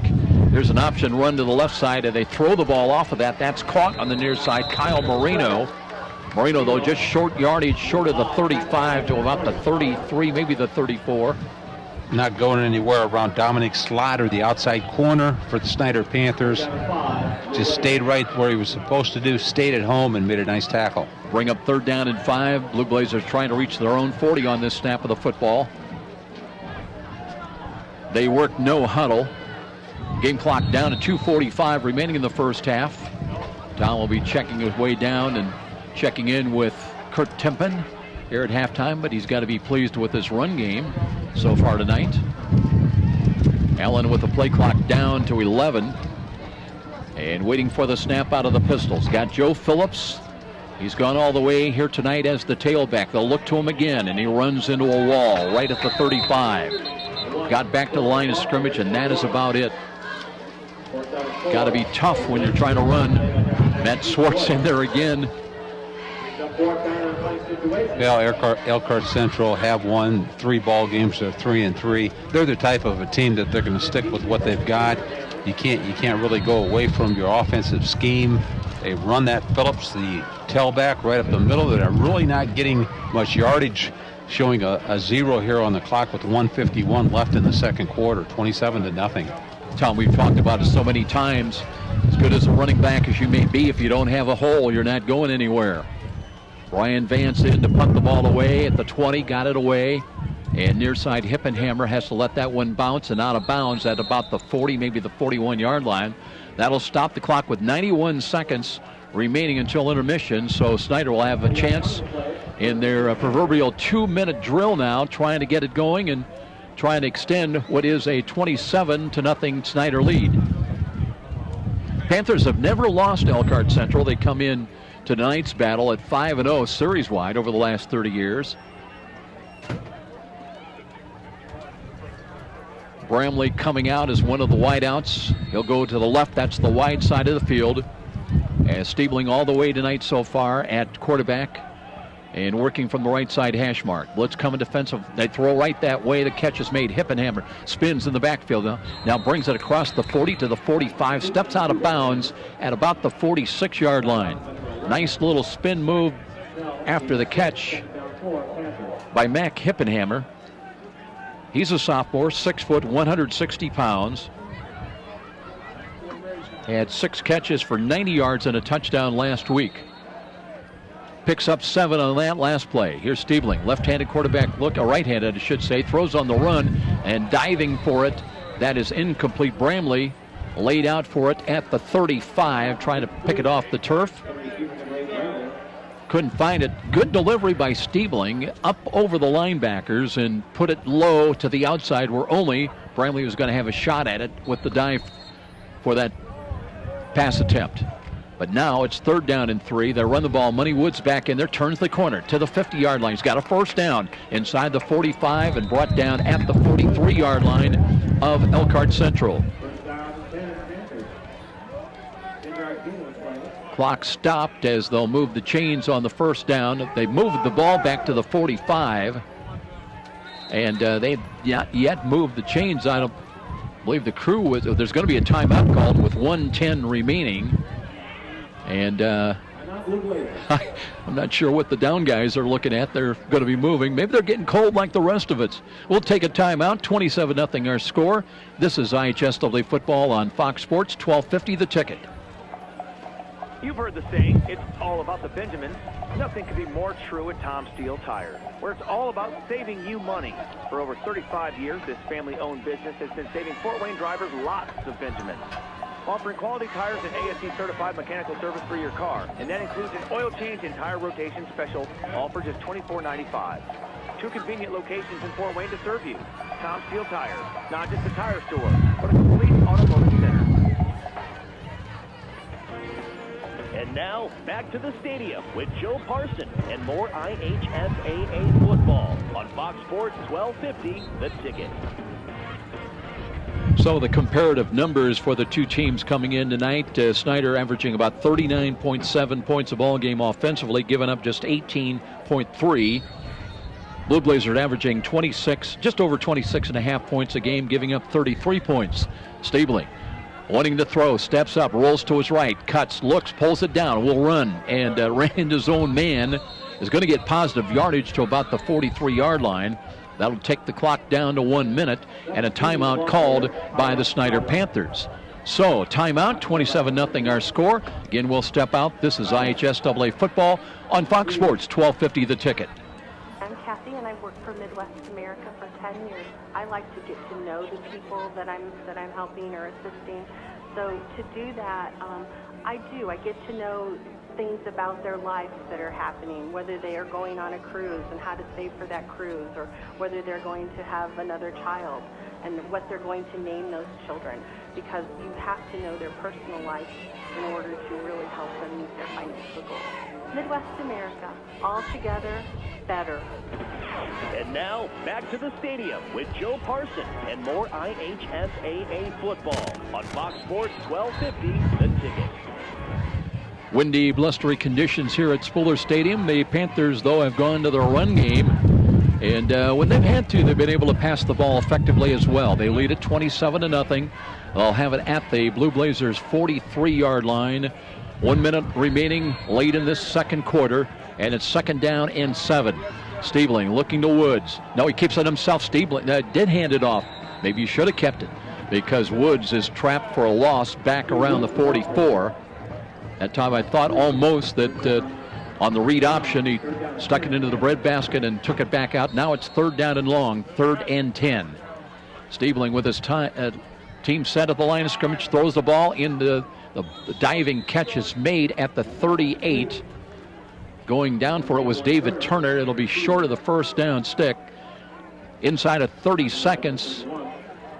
Time remaining here late in the second quarter. And with 4th down and 3, the Panthers maybe with the final play of this first half. We're down to 15 seconds. They need about a long 3.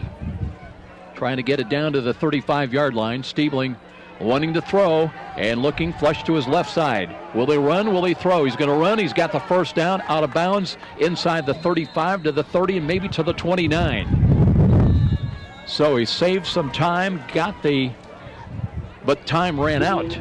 So he did not get out of bounds before the clock ran out on him. So that'll make it a 27-0 lead for the Snider Panthers. As Tom Freisdorfer gets set, looking down on the field for Kurt Tippmann. But the run game has been very effective here so far for Snider in the first half. Cole Krebs, our referee, coming over on the near side. And sorry. Joe, we've got the head coach of the Snider Panthers, Kurt Tippmann. Coach, you got to be happy when you see a big 0 on the score. We've got a 27-0 ball game here. Let's talk a little bit about your defensive line. I know it's a team effort, but Schwartz and Beasley seem to be doing a good job in there. Yeah, those two in the inside, and then Josh Loya and Marcus Green on the edge, doing a pretty good job controlling the line of scrimmage and letting those linebackers run and make some tackles. And I know you take a lot of pride in your offensive line. It looks like they're moving the football. They're getting off the football up front. On a night like this where it's a little muddy, the big hoggies up front got to do their job, and we're going to rely on them a bunch in the second half. Coach, I see you're rotating your offensive backs. It's nice that you can get some different people in there. I don't see a lot of penalties. You stress discipline as the season goes on. I think your team is looking like they have a little bit more discipline here tonight. Well, penalties have been a big issue for us, and it's something that we're emphasizing, but we still had a few that, are things that we caused the mistake. So we got to do a better job of that, and but improvement is good. Well, I know you stressed that Elkhart Central has got a pretty good football team, so you can't look past the second half. Yeah, number one's a good player, and they have some pretty talented receivers too. So we'll have to play a good second half. Good luck in the second half, Coach. Thanks. Tom Freisdorfer with head coach Kurt Tippmann here at halftime. 27-0. Snider in the lead at intermission. We're coming back and remind you that coming up at halftime, after we return, we'll have the visit with Matt Momper, and what a night to be talking about insulation. Put in your orders tomorrow because the cold, wet weather has arrived. We've seen it already today, and as we mentioned, it's supposed to get down with a wind chill into the high 40s before we leave the air tonight. But Matt Momper talking about some of the new innovative products they've got and really can help you out, and with some good information coming up here the other side of the break. We'll be back after this 3-minute timeout. 27-0 Snider on senior night in command over visiting Elkhart Central. This is IHSAA football on Fox Sports 1250 The Ticket. Are you tired of realizing only a 0.25% return on your typical bank savings account? What if it was possible for you to gain 3.5% to 4.5% return on your investment dollars, or even 7.5%? Sound hard to believe? Tim Rooney at Steeple Company will bring you one-on-one planning focusing on the diversity of corporate names you know, making those kind of returns a real reality. A cash management plan that can include preservation of capital while minimizing investment risk. Steeple can start you on a path to sensible investing, helping make your dreams for the future come true. All it takes is that first call to Tim Rooney at Steeple, 260-459-3989. 459-3989. Steeple, making dreams come true every day. Steeple, member SIPC.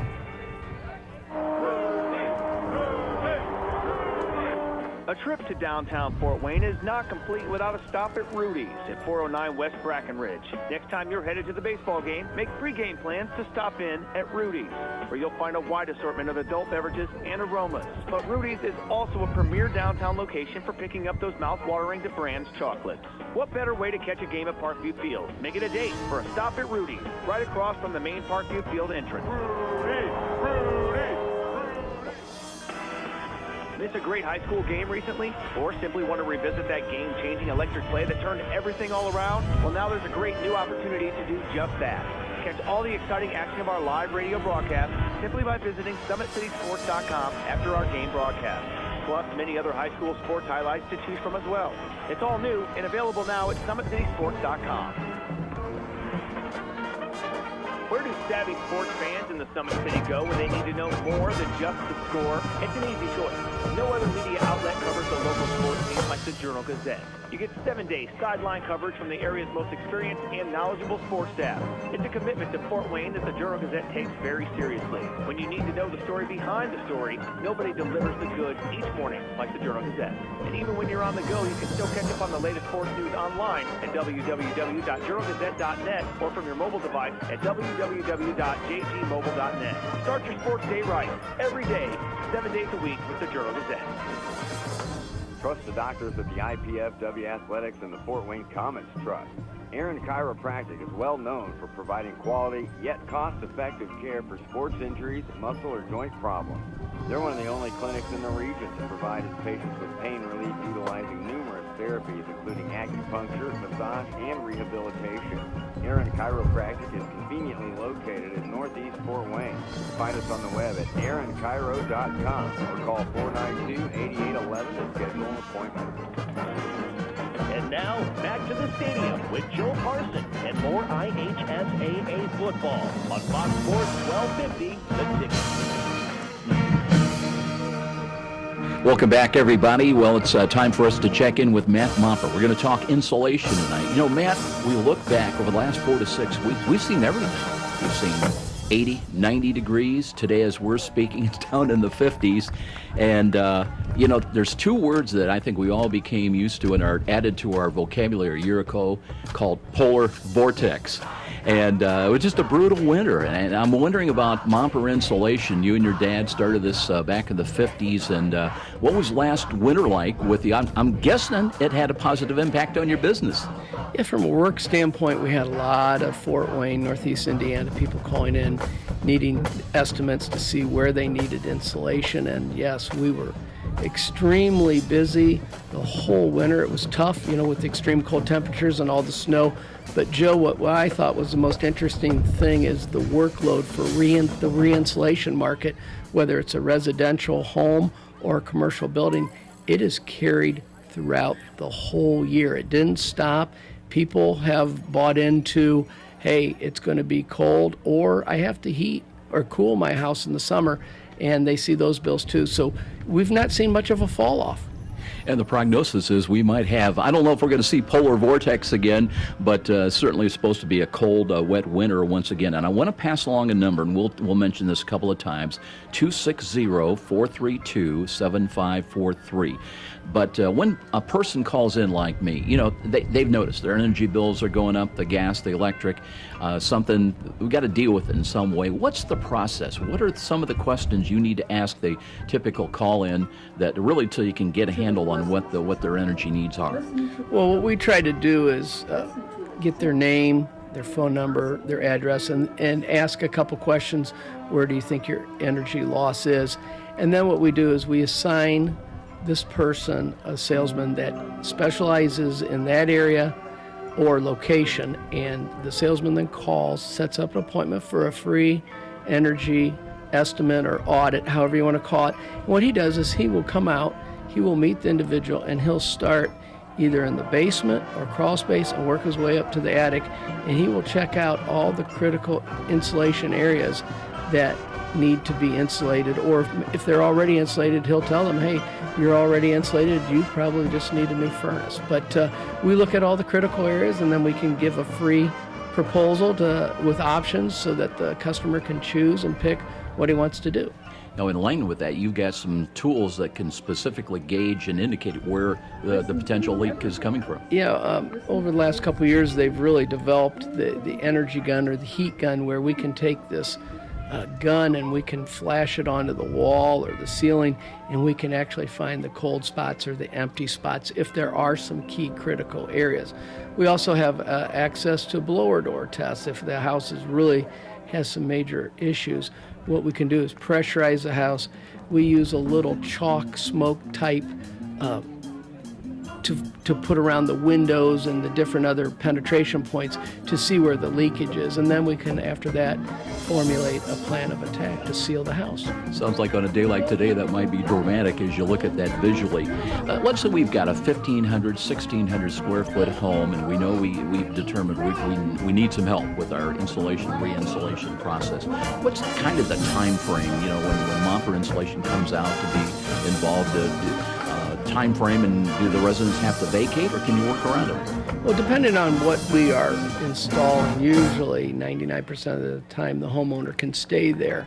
For example, if we are lifting siding, drilling an exterior 1-inch hole in the wall, blowing the cavity full of insulation, or going up into the attic and top filling.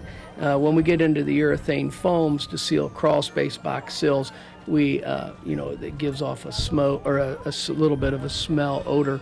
We run a blower to exit the fume. It's a couple hours later it's fine. That's the only time we ever ask a person to be gone from the house. But for the most part, everybody's there.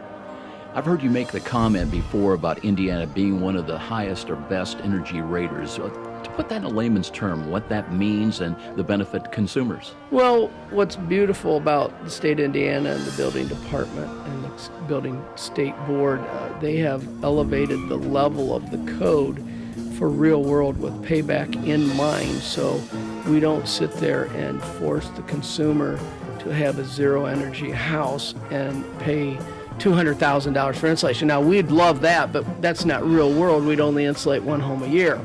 But so they have really worked on improving the codes so that the homeowner, the end user, really has something that as he's living and she is living in their home, they're not having horribly high utility bills. So they have that excess spending money to go to the basketball or football games.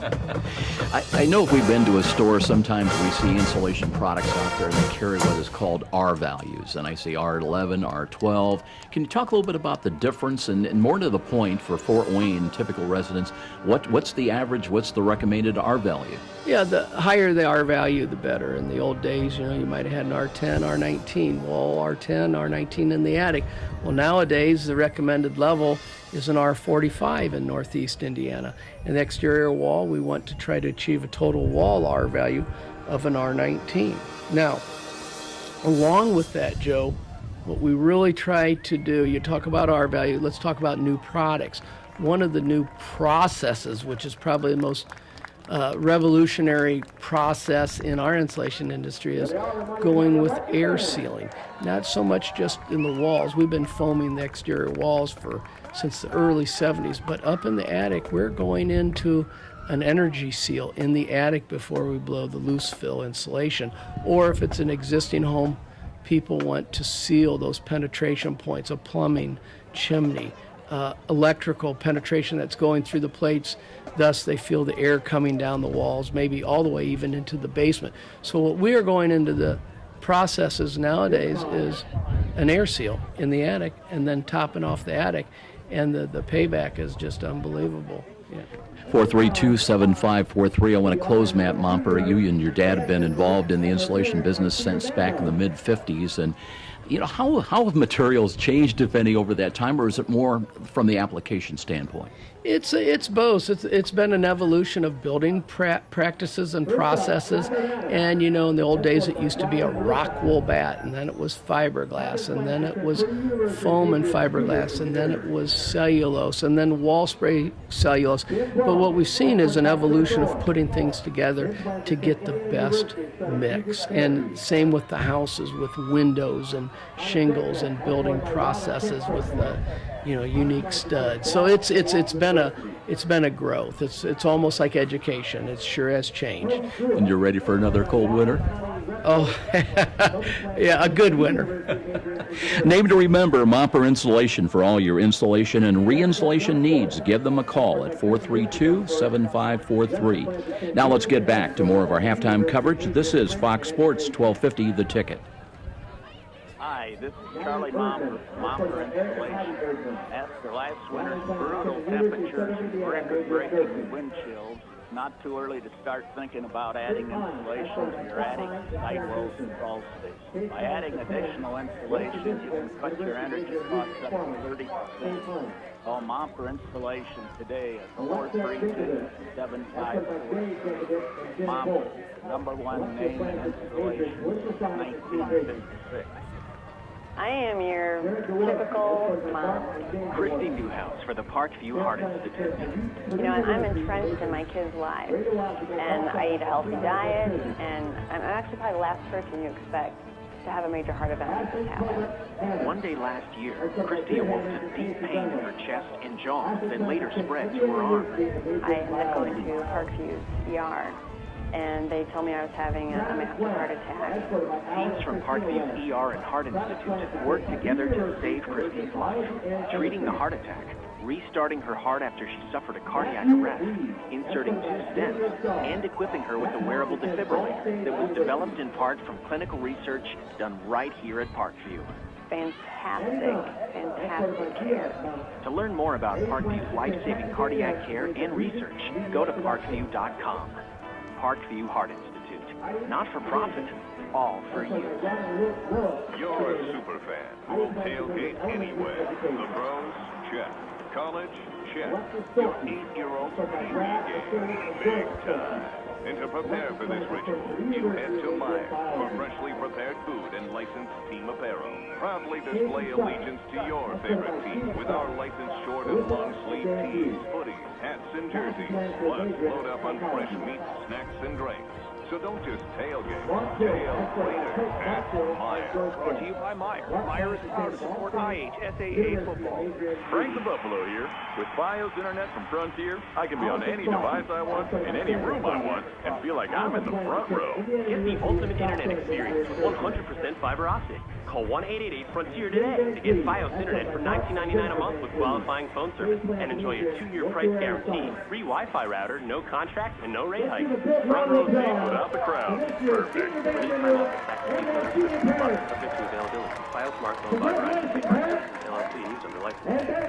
So, those are the words you expect to hear when selling a home. And Rick Whitman from Century 21 Bradley can give your family the advice, expertise, and satisfaction to fit your needs when buying or selling a home. With Rick Whitman's 35-plus years of experience, you'll find an effective method to accomplish your goals. Select the proper loan and feel the comfort of your new home. When you think real estate, think Rick Whitman at Century 21 Bradley. 260-704-6565. 704-6565. Be sure to ask for Rick.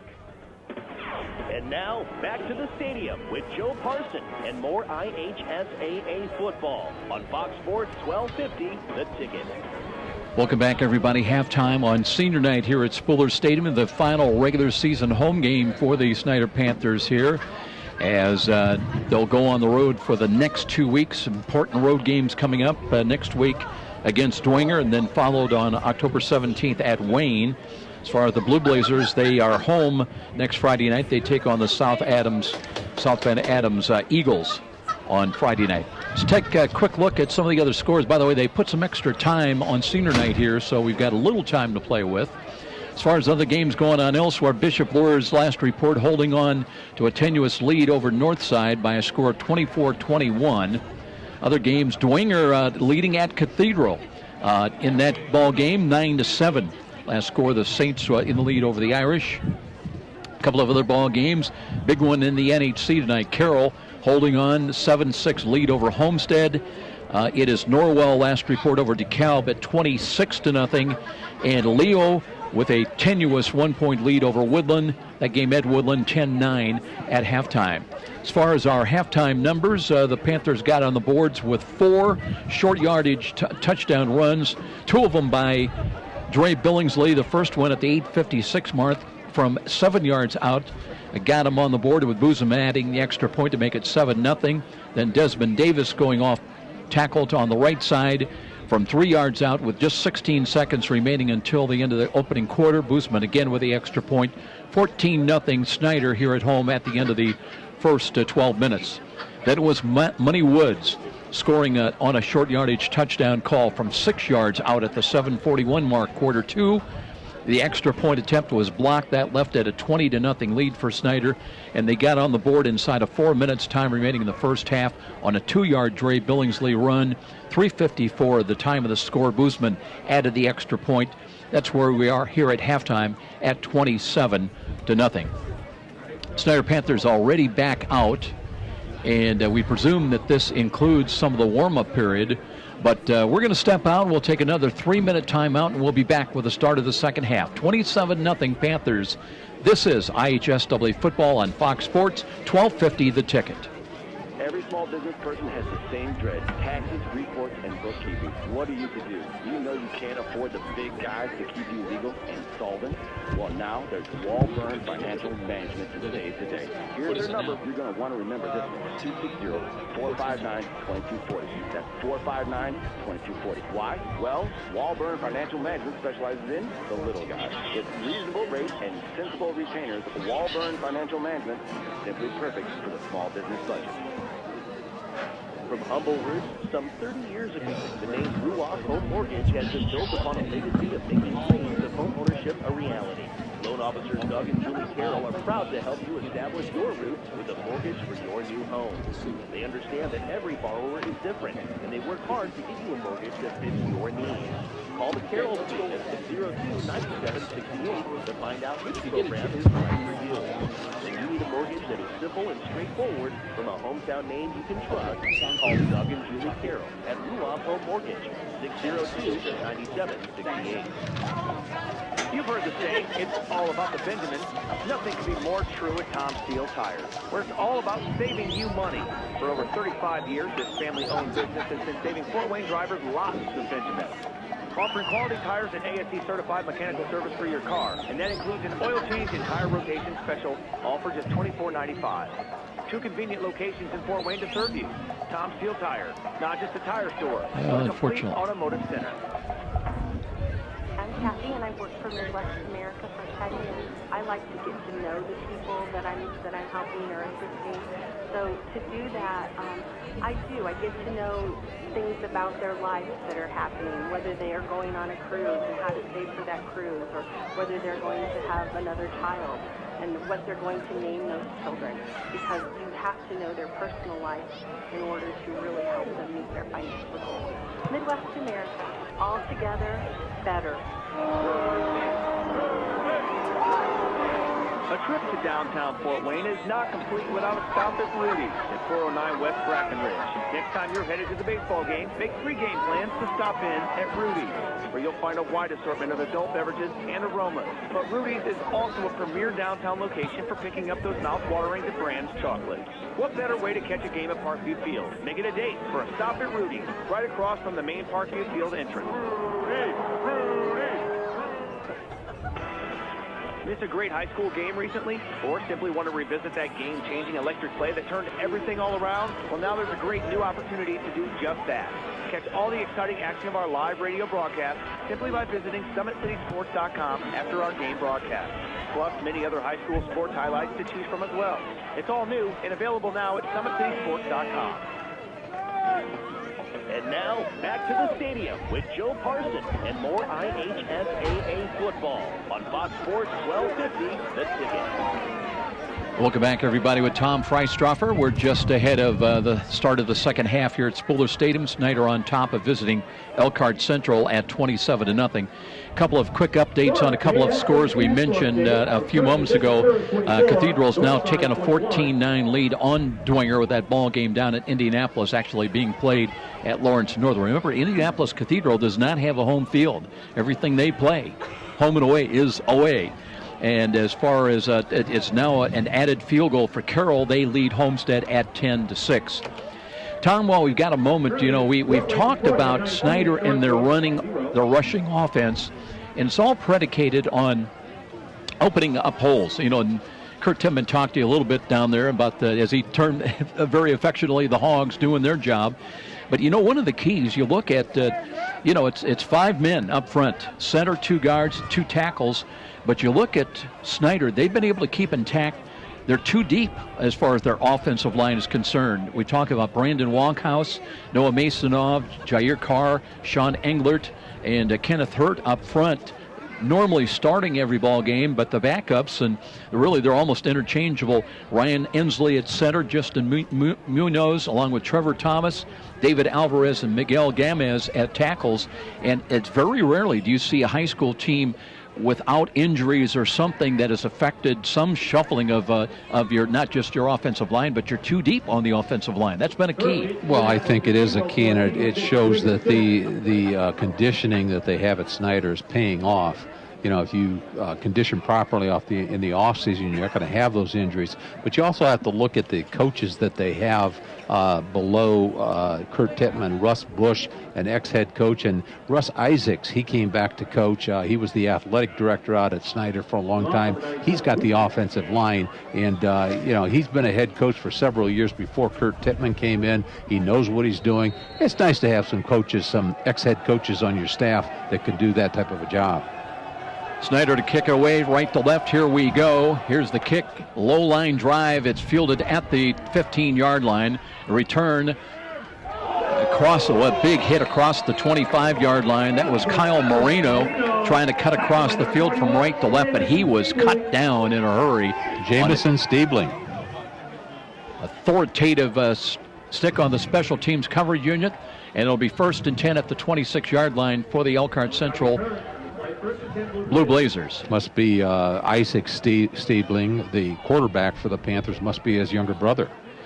Reminder, you can catch a TV replay of our archived game broadcast, and that'll come on cable access channel number 2 at 10:30 tomorrow morning. Also Comcast channel 57 or Frontier channel 27. And here is a give and a run. And I believe that's got to be Joe Phillips. He's been the main man running the ball, the tailback, talented senior. Little guy brings it up short of the 30 to about the 20, maybe the 29-yard line. Elkhart Central just coming out with a single back, Joe Phillips, who's almost got 1,000 yards, but he can't run against that big defensive line, Matt Schwartz, Brian Peasley.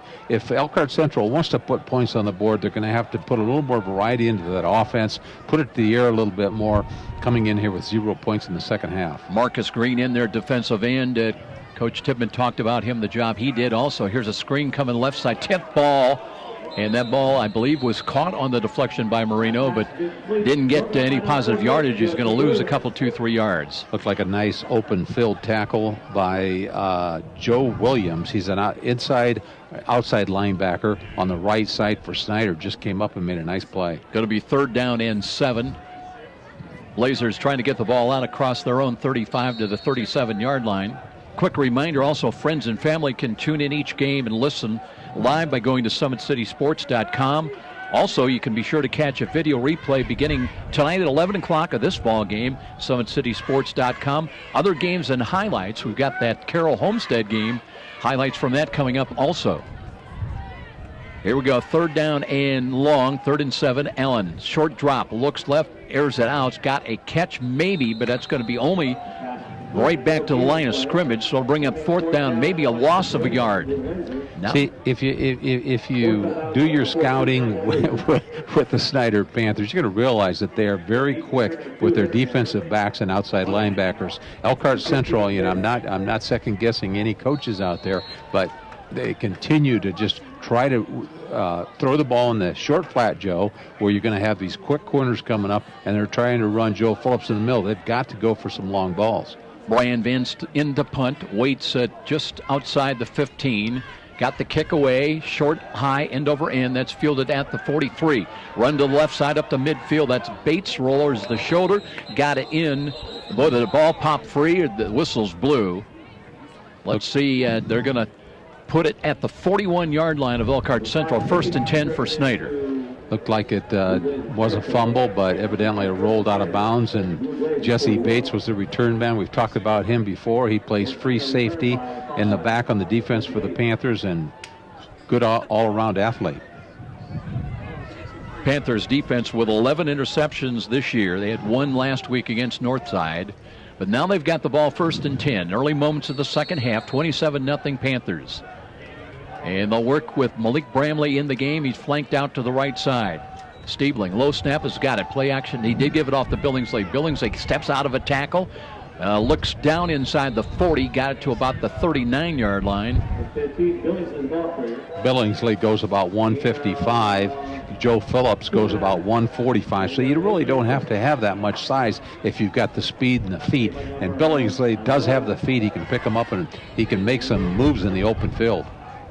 David Turner into the ball game right now. And looks like they've got Matt Thornton in. He's tight to the left side. Now Turner splits wide to the short side to the right. Flanked inside of him will be Bramley. 2nd down and 7. Also got a wingback up on the left side as well. And that's Russell Davies. And here is Stiebling, hands it off, and bobbing and weaving is the running back Billingsley. Cuts inside the 35. Got a couple of yards extra to the 33-yard line. Snider not doing anything fancy, just doing what they do best, run behind that big offensive line that we talked about here earlier with Billingsley out of the eye. Just a little blast, double teaming on the inside off of their centers and their guards. Now it's 3rd down and a short 4.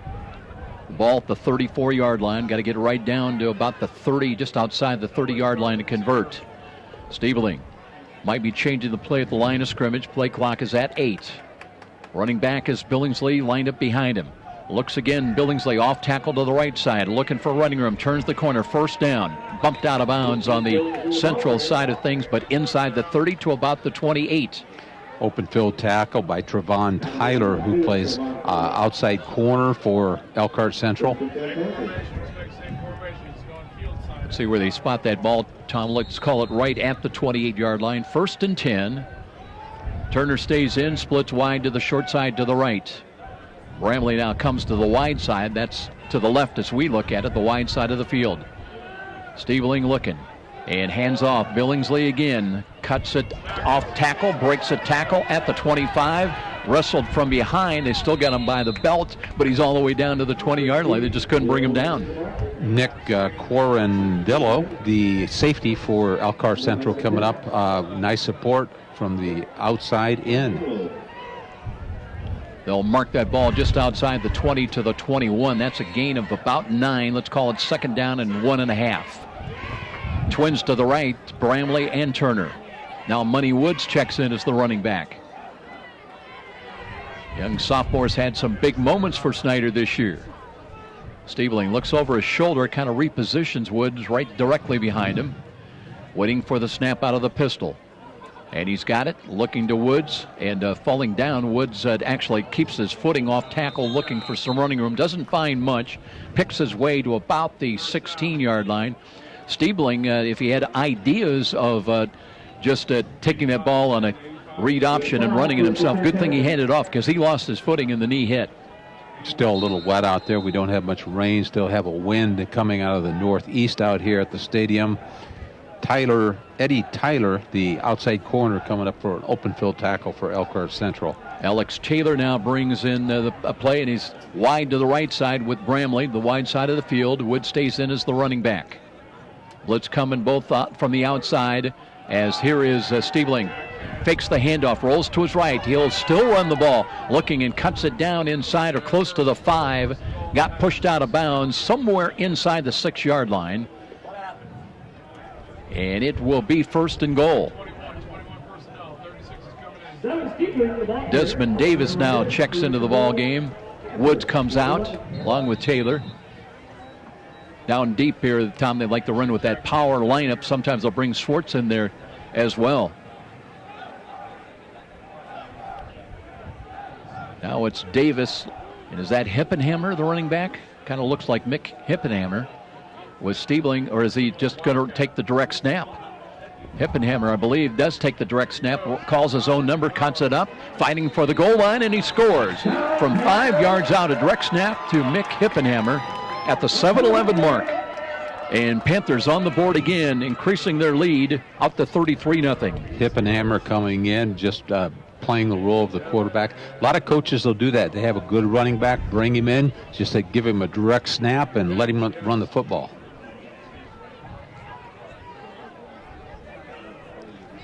Boozman's on again to attempt the extra point. He's had 1 block tonight. Other than that, 3 for 3. 3 for 4 now. And the right-footed kick is on the way. That one is tailing, but he caught the inside of the left upright. It is good. Add 1 to the Snider total. They lead at 34-zip with a timeout at Spooler Stadium. We'll step out. This is IHSAA football on Fox Sports 1250, The Ticket. Where do savvy sports fans in the Summit City go when they need to know more than just the score? It's an easy choice. No other media outlet covers the local sports scene like the Journal-Gazette. You get 7 days sideline coverage from the area's most experienced and knowledgeable sports staff. It's a commitment to Fort Wayne that the Journal-Gazette takes very seriously. When you need to know the story behind the story, nobody delivers the goods each morning like the Journal-Gazette. And even when you're on the go, you can still catch up on the latest sports news online at www.journalgazette.net or from your mobile device at www.jgmobile.net. Start your sports day right every day, 7 days a week with the Journal-Gazette. You're listening to the high school football game of the week on WGL Fort Wayne, Fox Sports 1250, The Ticket. And now back to the action with Joe Parsons. Snider kicking it away once again. Line drive kick fielded inside the 20. Moreno on the return up the middle, running room to the 40 and knocked down short of the 45 at the 43-yard line. So a very good field position this time for the Blue Blazers of Elkhart Central as they try to get something going. They are on the short end of a 34-0 score. Well, so far we haven't seen a whole lot of variety with that offense for the Elkhart Central. Joe Phillips comes out at the running back. They come out in a single back. They try to run him up the middle, but they can't get anywhere against Swartz and Beasley, or they're going to throw it out in the flats where the corners are so quick for Snider to come up. They're going to have to start throwing some post patterns over the deep middle, maybe take somebody deep and throw the ball, try to throw maybe 35, 40 yards if they can do that. And Tom, I'm in trouble now with Mrs. Parson at home. I blew a name. It's Mac Hippenhammer. I think I was saying Mick. Here's a pitch coming to Joe Phillips. Cuts to the right off tackle, got to the 45. Positive yardage as he went airborne up to about the 43-yard line. And Joe Phillips in there still running hard. Joe Phillips, you have to take your hat off to Joe. He does what he has to do. He's picking up 3 or 4 yards. That's why he's got 1,000 yards. He never seems to be caught for negative yardage, and that's indicative of a good running back. Antoine Allen's gone all the way tonight at quarterback, in there in the pistol now. That's a gain of 4, second down and 6 this time, though. Not much there as quarterback draw for Antoine Allen and slipped down to the turf. Still slippery out there. We had some rain pregame and during the first quarter, so it's still not muddy but slippery. Yeah, between the 35-yard lines and actually then on the laterally between the hash marks is where it's muddiest. And as the game wears on, you can see more and more brown beginning to emerge.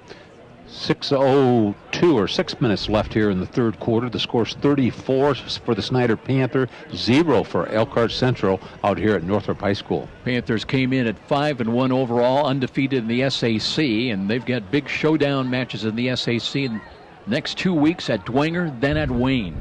So this is their regular season home finale. Blitz coming defensive right side. They jumped, and that'll be a penalty. That time, right side jumped. And that was Alexander Reese trying to come up and come up with a little bit of outside pressure on the defensive right side. And so the walk-off will bring up 3rd down and 2 and a much more manageable call for the Blue Blazers. Yeah, we talked to Kurt Tippmann at halftime about discipline on offense and defense. Haven't really seen a lot of flags here tonight, and that was just a jump by not watching the football. Joe Holmes, they flip-flop him at tight end, now comes tight to the right side. 3rd down, about 1.5 yards. Allen with Phillips lined up behind him, offset to the right. Here's Allen, looks to Phillips, straight up the middle, and he hurls his way inside the 45 to the 44. And that kid just gives it all up, doesn't he? Well, he does seem to get 3 yards at a crack, but if he's only going to get 3 yards at a crack and you've only got 4 downs, you're not going to have that first down. He needs to get 5 to 7. That's not happening, so perhaps they could put him on the flat, Joe. Joe Phillips came in with 13 rushing touchdowns, and he's averaging for the year just about 6.5 yards a carry. But it's one thing to do that, and then another thing against Snider. 1st down and 10, though, with the ball at the 44. And one of the few times they've been into Snider territory. Here's a pass near side, but that sails way over the head. Intended on the near sideline for Mauricio Adkins, incomplete. Way over the head of his receiver, Antoine Allen, thrown a little bit farther there, 15 to 20 yards to the right flat, but way over the head of his receiver. 2nd down and 10. Now they bring in J.T. Webb up in the slot to the right side as well. Adkins stays out there as a wide out to the near side. And one wide to the left on still 2nd down and long. 4:43 remaining here in the 3rd quarter. Allen again pitching the ball right side. Here's Phillips. Phillips turns the corner. 40, 35, 30. He's got a chance to go all the way inside the 10 to the 5 and a touchdown. 44 yards on the touchdown run on the pitch right side to Joe Phillips. And we saw his speed. And did we see a penalty flag coming late in the end zone? Apparently not. I didn't see the defensive end on the left side, Josh Loya. I did not see what happened. He lost contain. He probably came in quickly, got blocked on his outside shoulder, and boy, Phillips, that's the first time we've had a chance to see him break. He's the tailback for the Elkhart Central. He came in here almost with 1,000 yards, and he has got open field speed. Well, he came in needing I think around 82 yards to go over 1,000 for the season, and that one may have put him over. Don't have a look officially at the stats, the rushing yardage. Here's a extra point. Did it? No, it tailed off to the right. Didn't have a lot on it. So the try for extra point fails. It is 34-6. Timeout here at Spiller Stadium. This is IHSAA football on Fox Sports 1250. The Ticket. Suffering for years from neck and back pain, we have good news for you. Did you know there are now new non-surgical approaches to easing, reducing, and even eliminating pain in the neck, back, and spine? You are invited to Aaron Chiropractic, located on Fort Wayne's northeast side at College Park, just off Telhar Road, to discover a new approach, a new treatment plan for pain relief and pain management. The start to a pain-free lifestyle may be just a phone call away. What are you waiting for? Call Aaron Chiropractic to set up an initial visit. Their number is 260-492-8811. One call. That can mean the return to a life without pain. Aaron Chiropractic. And now, back to the stadium with Joe Parson and more IHSAA football on Fox Sports 1250, The Ticket. Joe Phillips, his 14th rushing touchdown of the season. And we saw what he brings to the game. We've seen the heart, now we've seen the speed. Well, we've seen Joe Phillips continuously trying to make that yardage up the middle, Joe, but with the defensive play by Matt Schwartz and Ryan Peasley, defensive tackles, big defensive tackles, both go about 220 and 260 for Snider. He just can't seem to get the yardage up the middle. He doesn't lose his yardage, but that's the first time we've seen him able to break it on the outside, and I think he ran for about 50 yards. 44 yards on the touchdown run. And now the penalty was against Snider, and it'll be assessed here on the kickoff. They'll tee it up at the Snider 45-yard line, and let's see if the Blazers might be tempted to go onside, trailing at 34-6 with just over 4.5 minutes remaining in this 3rd quarter. They do spread it out, and here they come up the line of scrimmage. They'll kick it, pooch it to the far side. That'll be fielded at the 19-yard line. Run to the right, down the right sidelines, and just short of the 30-yard line is where the Panthers will set up offensively now this series. David Turner on the kick return, one of the up people. Well, not exactly a tight ball game here tonight, although Elkhart Central on the board most recently, avoiding the shutout. But some tight ones going on elsewhere. That game been very tightly contested between Carroll and Homestead. Leo and Woodland was another tight one. Last report 10-9 Lions. 10-6 Carroll last report over the Spartans.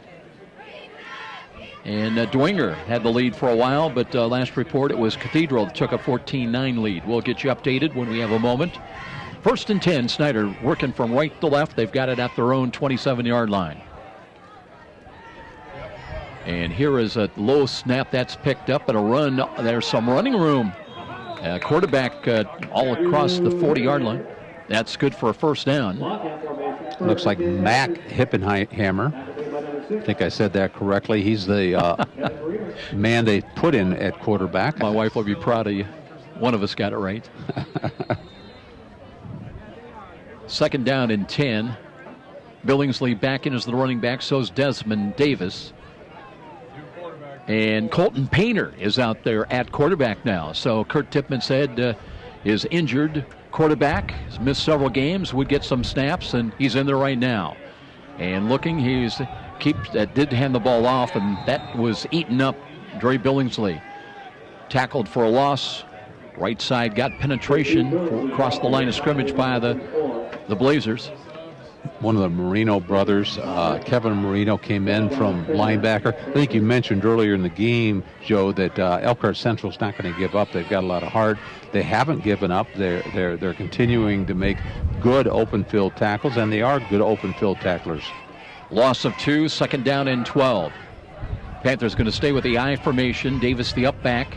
Billingsley is the tailback, trying to wipe his hands and keep them not only dry as best he can, but maybe try to warm them up a little bit on a cool night. Here's deep handoff. Here's Billingsley off tackle to the right side. Back pedals across the 40. Got another yard up to about the 41. So it'll bring up 3rd down and about 8. This is the time where you start looking at your bench, your second teamers as a coach. You've got 34 points on the board, 2 minutes, 2:52 left in the third quarter. Get some of your subs in and other people in the game. Panthers trying to reach just across their own 49-yard line on this snap. Just 2:40 remaining in the third quarter.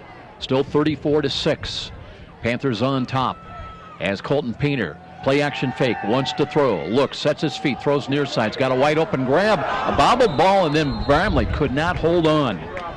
He might have leaped just a little bit too early, and he goes 6'3", Tom, so he can go up and get him, but that time just could not hold on to it. Well, I think it's a combination of a slippery field and Bramley just not anticipating that. Wide open out in the flat down by the 35-yard line. Painter made a good pass. He should have caught it. So now it'll be a punt situation for the Panthers. They've not had to do that much tonight. Looks like it'll be Boozman in the punt. Waiting for the snap. Got it. Right-footed kick. It'll be short, wobbly ball. Will hit at about the 40-yard line. Takes a Snider bounce inside the 35 to the 30 and down to about the 28, maybe the 27-yard line. That's where the Blue Blazers, who scored the last time they had possession of the football, and now with 2:16 remaining late in this third quarter, they'll try to cut and get a little bit closer into that Snider lead. Looks like Snider still has their starters in on defense. Josh Loya out at end along with Marcus Green. Still have their defensive tackles, Peasley and Swartz in there. Defensive back, Slaughter. Fowler. Langston Johnson in for the Blue Blazers, wide to the right, but they want to run the ball. No, play action fake. And here is Antoine Allen, completes, did not complete it. That ball was dropped. Little crossing play that time. They were trying to get it into the hands. One of their receivers, incomplete. They've been working with Joe Holmes quite a bit tonight, and lines up as a tight end. And Tommy, they also use him as an H-back sometimes for blocking purposes for Joe Phillips. Phillips, speaking of which, a little bit harder now to see that number on the backside. A lot of mud, a lot of dirt on a wet and muddy night. J.T. Webb and also in the ball game up in the slot to the right side. Johnson stays in the game, wide out to the right. 2nd down and 10. Allen looking, pitch of the ball. There's Phillips, cuts it up this time, runs into Swartz and some company. Looks like they've got Jason Stiebling in the ball game. You know, on that touchdown run that Phillips made, he was able to get to the outside, got a block. And you talked about Snider did not get contained. That time, Phillips tried to cut it up inside, and Snider was waiting there at the pass for no gain. Yeah, he's running into big Matt Swartz in the middle there. Swartz, it looks like he's kind of flip-flopping at tackle, going to the power. He's an anchor in the middle. Moreno and Webb are the wideouts to the left, one wide to the right. Allen needing 10 on this snap. And he runs to the left himself, being pursued, and got rid of it, just throws it out of bounds. He was well out of the tackle box as it was Joe Williams in hot pursuit, and that'll bring up 4th down. Joe Williams playing a pretty good ball game here tonight. We've mentioned him a few times. He's had some open field tackles. He's got some speed. He was right on the quarterback. And it's Mac Hippenhammer in, and he will be in punt return. And waiting for the snap somewhere around the Snider 43-yard line. Brian Vance a little late coming into the game, and he's the punter. They need him, and he'll wait for the snap back at the 15-yard line. We're down to a minute 20. Time remaining late in this third quarter. Snider crowd trying to, high snap, but he caught it in his fingertips, and it was partially blocked, I believe. Near side takes a short bounce at the 32, and that's covered up. It'll be Snider ball. They've got it. Great field position, well inside the Elkhart Central 35. Bates was there, and who else? I think it was Brailsford. He's the linebacker. He's been in quite a bit. He almost blocked a couple in the first half, and I believe he got his hands on it. So Snider takes over 1st and 10, and they will have it at the 33-yard line.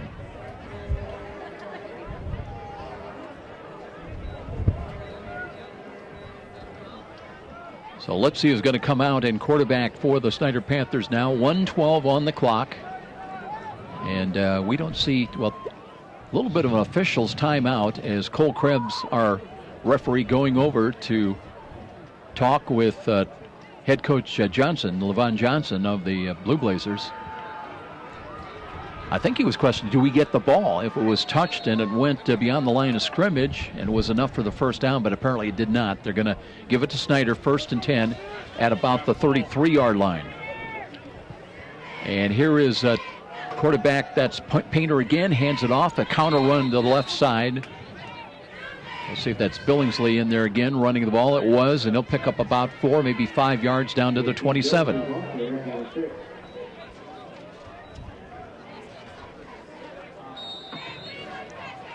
Panthers came into the ball game wanting to establish their running game, and they definitely did that tonight. They'd have to agree, Tom, that it's been a big factor. They've passed when they've wanted to. Now they've got tight trips wide right. Billingsley, the lone running back, lined up behind Painter. Looks to screen the ball. He's got to catch Hippenhammer. Gets a block, but then they close on him quickly, and I'm not sure he got the first down. They're going to tackle him. Let's see. It'll be a gain of 4. They only needed 4 yards, and let's see if that is going to be enough. You know, when I was down on the sidelines getting ready to interview Kurt Tippmann, I was standing next to Painter. Painter goes about 6'4". He looked like he was 6'5", got a lot of height, and that's what you want at quarterback. He started playing near the beginning of the season. Kurt Tippmann was switching off Painter with Stiebling, now going with Stiebling as number 1 quarterback. Well, part of the problem with Painter, he separated his shoulder, and it just was one of those nagging, hard to heal, taking a long time of injuries. And there was movement right before the snap of the ball, and it was 1st and 10, by the way, for Snider. Now it'll be 1st and 15.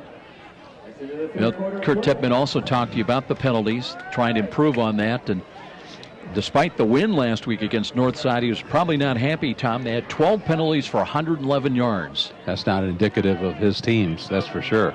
And we've reached the end of the third quarter. So we'll go to quarter 4, 34-6 Panthers. Driving again when we come back to Spiller Stadium. This is IHSAA football on Fox Sports 1250, The Ticket. Seasons are changing, so it's a perfect time to finally put into action that fence upgrade to your yard. You know, the one you talked about doing all summer long. Well, Arrow Fence can help make that yard project get going. It's an easy, efficient style. Arrow Fence is a family-oriented business. They've been a Fort Wayne fixture for over 50 years. You know that they've got to be good to be around that long. Arrow will design and install your quality treated wood fence. And you can rest assured it won't rot, it won't warp.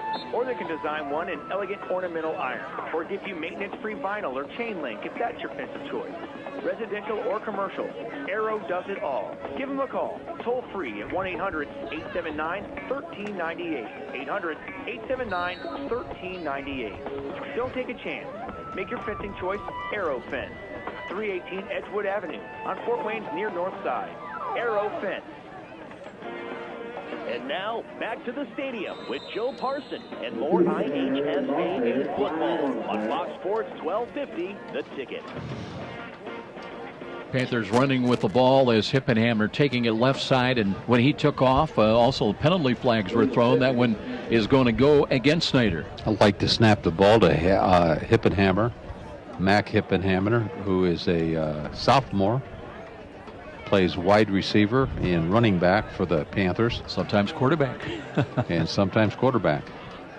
But now a penalty moves them back outside the 25 to the 28-yard line, so should be 1st and 15.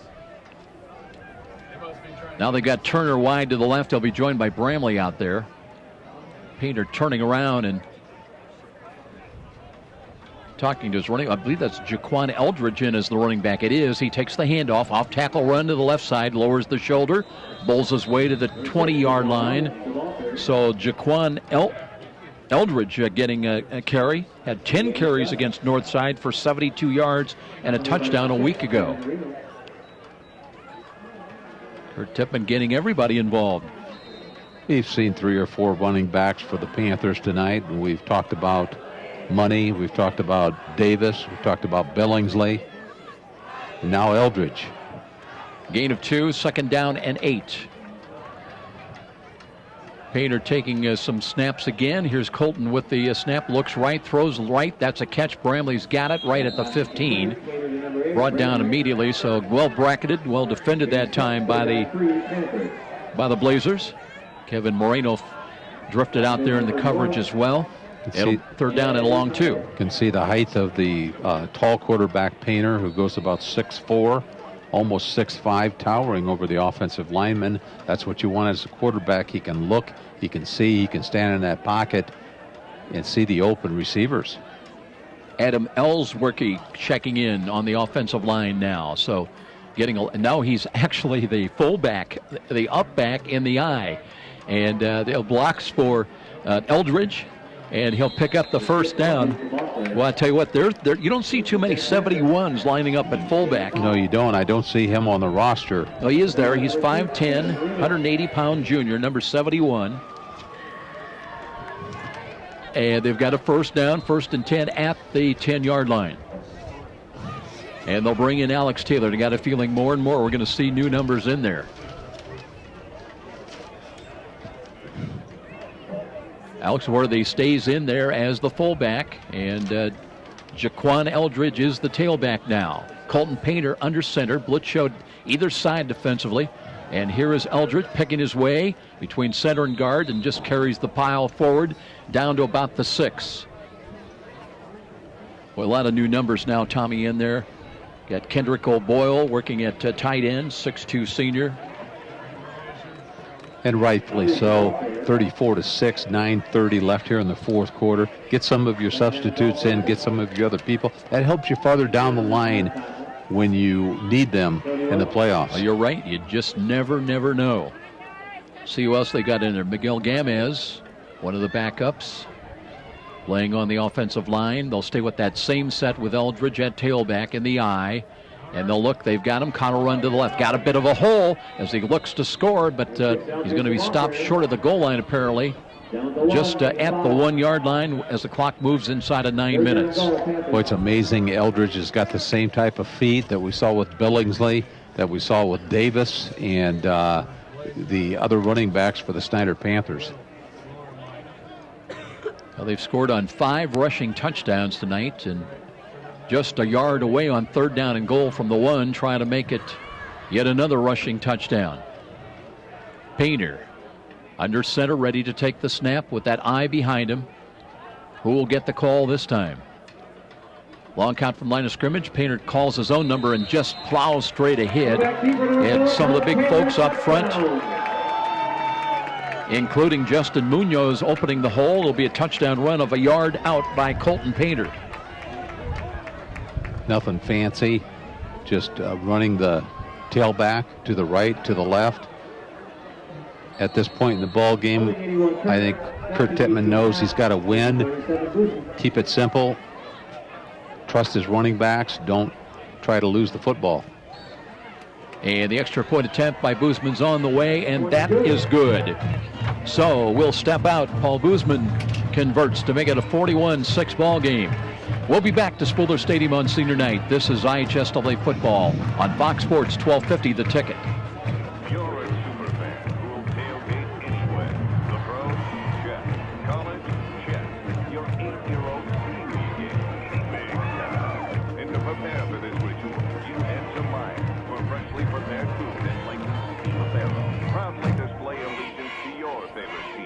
our licensed short and long sleeve tees, hoodies, hats, and jerseys.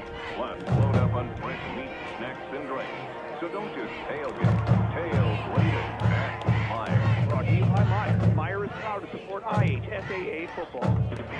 And now, back to the stadium with Joe Parson and more IHSAA football on Fox Sports 1250, The Ticket. I think they're going to have to talk to the scorekeeper here, Tom. They just given them 5 points on the touchdown and conversion. Show 41-6. I believe it should be 43-6. Anyway, here we go. Here's the kick near side, and that will be fielded on the flat, the 25.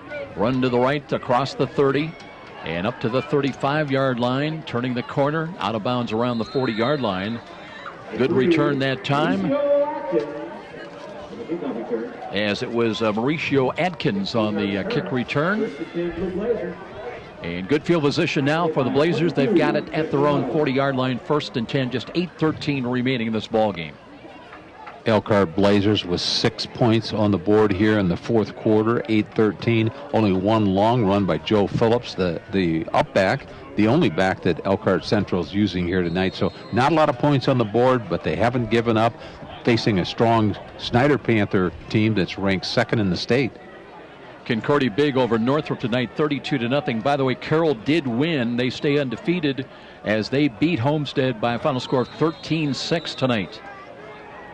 Here the Blazers trailing at 43-6. And that's a gain of about a yard on a running play. And they'll spot the ball at about the 41-yard line. Had a chance to see Carroll earlier in the year. They've once again, they've got a good offensive and defensive line. It's very hard today to go undefeated, and they seem to be doing it in their conference. You know, I stand corrected. I had it wrong. I had it 36-6, but it was 34-6. So 41-6 now is correct. And a run to the right side, and they've got a first down. So the Blazers keeping the ball on the ground and into Snider territory. They'll have it down inside midfield to about the 47-yard line. Mark Jackson in a defensive line for the Panthers. He's a senior defensive lineman. Some new numbers in there. We'll try to get those to you as we go throughout the fourth quarter here. Let's see if they got a change at quarterback. Let's see if we've got a new number in there. And here's a throw to the right by Allen, and nobody home. In fact, Snider had the best chance at that. I believe that's still Antoine Allen. Again, with the mud becoming a little bit more pronounced in the late going. Lawrence Johnson in a defensive end, Joe, for the Panthers. Central has not gone with Ross Kirkton tonight so far. He was 3 for 3 last week in a mop-up role at quarterback. I'm looking at Johnson here. He's a freshman. He goes 220 pounds, almost 6'3". Second down and 10. They'll run the ball. There's Phillips. And Phillips, he's got a chance again behind the secondary. And he's going to leg it out into the end zone for a touchdown. That'll be a touchdown run of 47 yards by Joe Phillips. And he just ran away from Snider defenders. Joe Phillips trying to finally getting through some of the linemen. Of course, there are substitutes in for Snider. We've been mentioning those names, but Joe Phillips is for real. He came into the game with almost 1,000 yards. He is the tailback for Elkhart Central, 5'7", 142. We've mentioned him quite a bit, running behind a average-sized line for the Elkhart Central Blue Blazers. He was 81 yards short of 1,000 yards, and he's got touchdown runs tonight of at least 44 and 47 yards, so he goes over 1,000 yards for the season, and the real deal. Now the extra point by Jacob Kaiser comes in to try to make it a 41-13 ball game. A little bit of an official's delay. I believe Snider going to be half the distance to the goal on a penalty. Doesn't change much for the placement of the extra point kick. Kaiser, the kicker,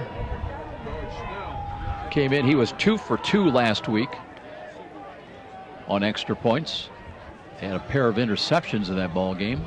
Waiting for the snap. Right-footed kick is on the way. Didn't get a lot of it again. And did it get over the crossbar? It did.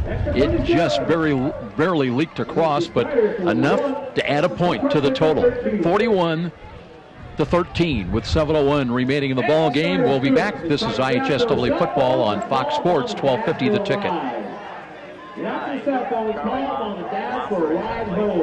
After last winter's brutal temperatures and record-breaking wind chills, it's not too early to start thinking about adding insulation to your attic, sidewalls, and crawl space. By adding additional insulation, you can cut your energy costs up to 30%. Call Mom for installation today at 432-7543. Momper, #1 name in installation since 1956. And now, back to the stadium with Joe Parson and more IHSAA football on Fox Sports 1250, The Ticket. Well, while Snider has emphasized the run game and it's resulted in some many rushing touchdowns tonight, in a sense, so has Elkhart Central. They've stayed with the run game, and in particular Joe Phillips. And he has really impressed everybody, Tom, with a couple of touchdown runs, 44 yards, and most recently the 47-yard dash. Well, we mentioned earlier in the game that Elkhart Central continues to go to Joe Phillips. And Joe really wasn't picking up much yardage the first and second quarter, but finally he broke one there in the third quarter, went on about a 44-yard run, had another nice run here in the fourth quarter, and he's the type of back that he didn't come into the game with almost 1,000 yards for nothing. You know, he's, like you said, the real deal. He can run it, and they continue to go to him. So a back like that sooner or later is going to break it, Joe. And the key is when he's able to get to the outside. And he did on both of his touchdown runs, and a little difference when he's trying to run between the hash marks and trying to get that offensive line to open holes. But he gets to the outside with his quickness. If he gets an edge, he's gone. Short pooch kick far side. Snider will let that roll, and it picked up by Russell Davies, and he'll get back to about the 35-yard line, being bumped out of bounds. So it'll be Snider going back to work offensively. Looks like Colton Painter tapping his helmet, ready to come back and quarterback this team. Try to get some new numbers for you for the Snider Panthers. Colton Painter's been playing greater part of the second half here. Started out with Isaac Stiebling, the outstanding quarterback for the Snider Panthers. Alex Taylor's going to come back in. We saw a lot of him in the first half. Miguel Gamez up on the offensive line. They'll bring Jaquan Eldridge in as the running back as well here with 6:55 remaining to be played. A little bit of rain beginning to fall once again. And they'll hand the ball off. Eldridge and chopped down right across the 35, got to the 36. Trying to run the ball over Kendrick O'Boyle. He's a senior tight end into the ball game. Matt Moreno on the stop, Tom, and he leads Elkhart Central with 3 sacks coming in. One of the 3 Moreno brothers playing tonight. Talked about the Tyler brothers as well on the corners. And as we said, they've got about half their team with 2 families supported here. Gain of 3, second down and 7. Pater taking a look at that defense. Not much movement. 2 safeties back. They're not deep, though. And Eldridge trying to sweep to the left side. Trips goes forward as he was going down, took a hit at the 40, and got it all the way up to about the 43, maybe the 44-yard line is where they say the knee hit. David Alvarez in at offensive line. He's a senior. Goes about 260. Big boy, 6'5", 260 for the Snider Panthers. Looks like they've got a totally different offensive line in the ball game for the Snider Panthers. Oh, you mentioned O'Boyle got in previous series as well. He is short of the first down. It'll be third down and less than a yard. They stay with that straight eye formation. And Eldridge looking to get the handoff, and he cuts it up. There's a penalty flag. You got the midfield. 1 man to beat, but that man makes a tackle inside the 40 to the 38, but maybe coming back. Looked like it was Eddie Tyler, brother of Trevon Tyler, the other corner for Elkhart Central, and they are good open field tacklers. Holding is going to be the call. That'll cost them the long gainer by Eldridge. Back him up. It was third down and 1. To the building, that'll make a third down and Looks like we've got some rain, more rain coming, drizzling out here at Northrop Stadium in the fourth quarter. There you go, Tom. They promised it would go away the rest of the evening. At least we're not at the lake. Third down and 6. Panthers trying to reach their own 45-yard line.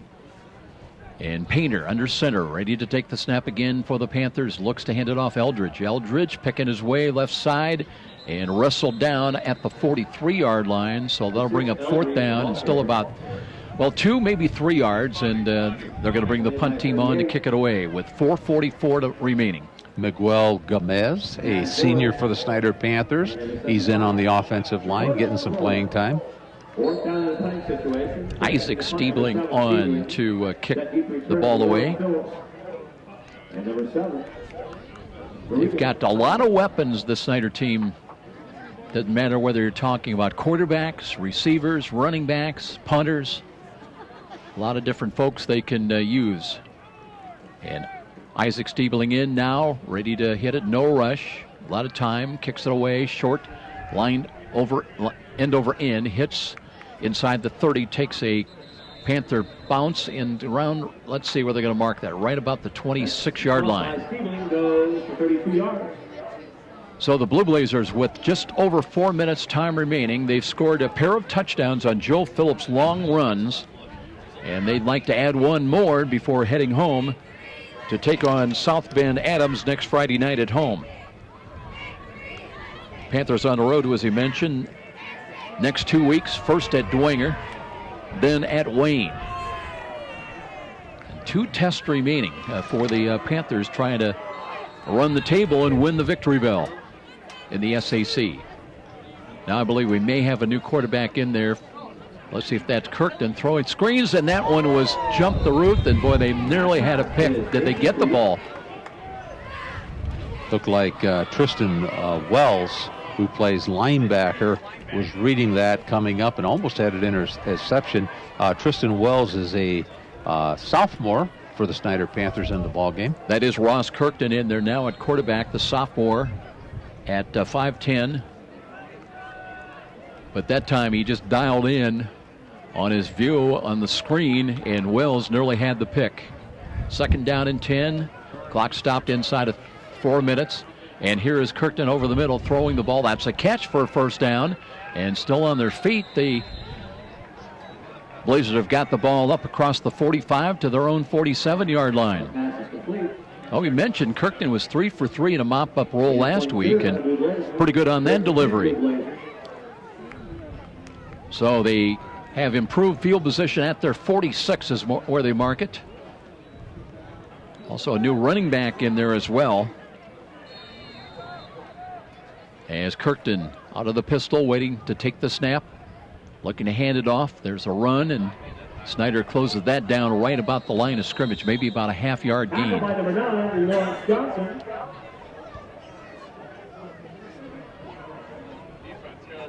Looks like it might have been a fumble. Snider's pointing to football. I think Snider's going to get the football. It is recovered. 45-yard line of Elkhart Central. 3:23 left here in the fourth quarter out at Northrop High School. 41 for the Snider Panthers, 13 for the Elkhart Central Blue Blazers. Well, the rain's picking up a little bit again here with inside 3.5 minutes time remaining. And everybody just trying to keep everybody healthy down the stretch. Get out of here. Snider, from their standpoint, get a win. Go to 6-1. Who does Snider have next week, Joe? They've got Dwenger next week and then Wayne, both of them on the road.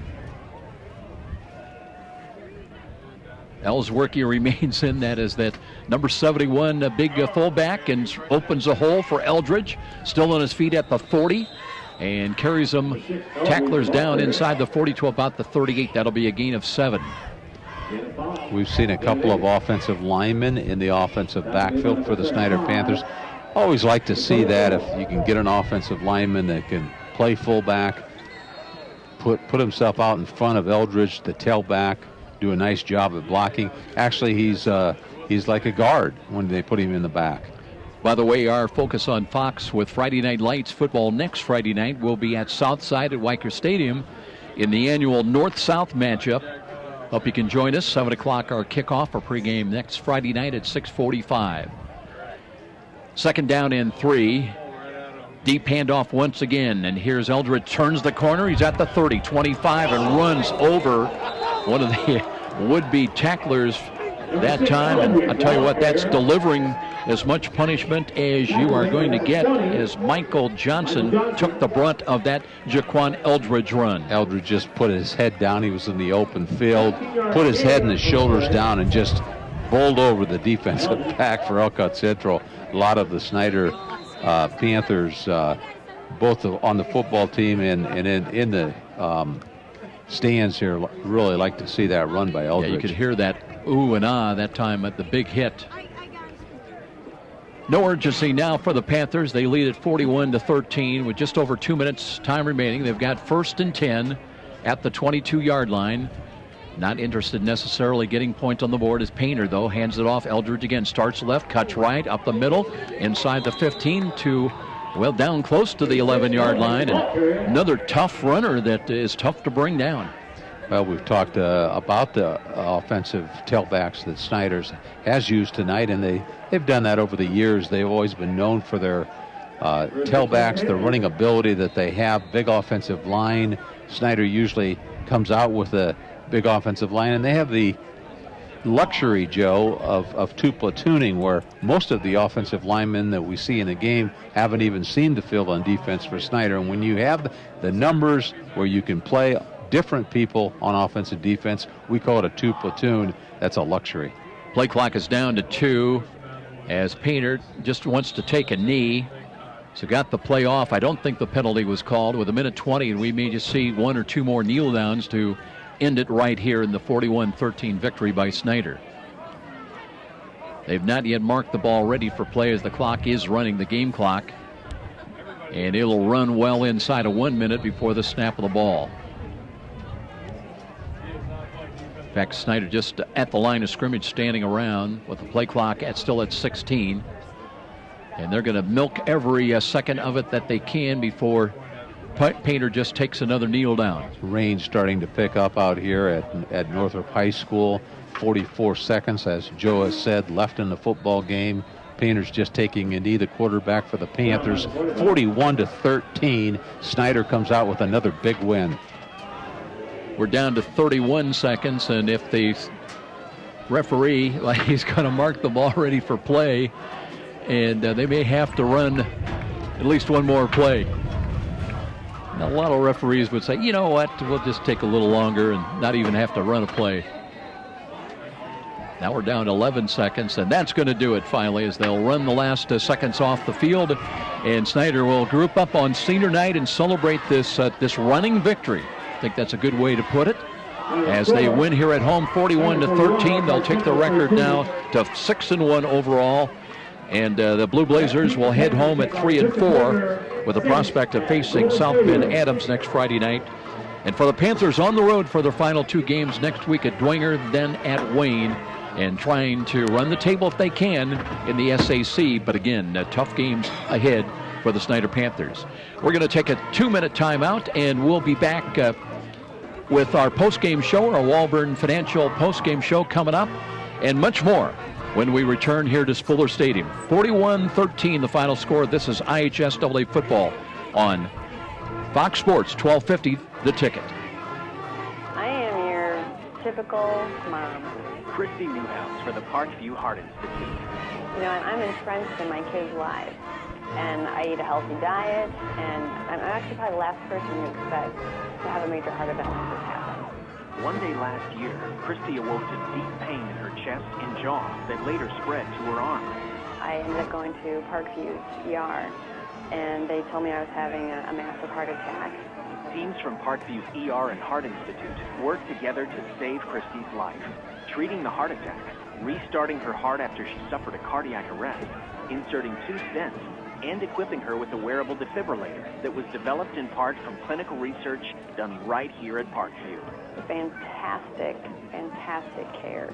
To learn more about Parkview's life-saving cardiac care and research, go to parkview.com. Parkview Heart Institute. Not for profit, all for you.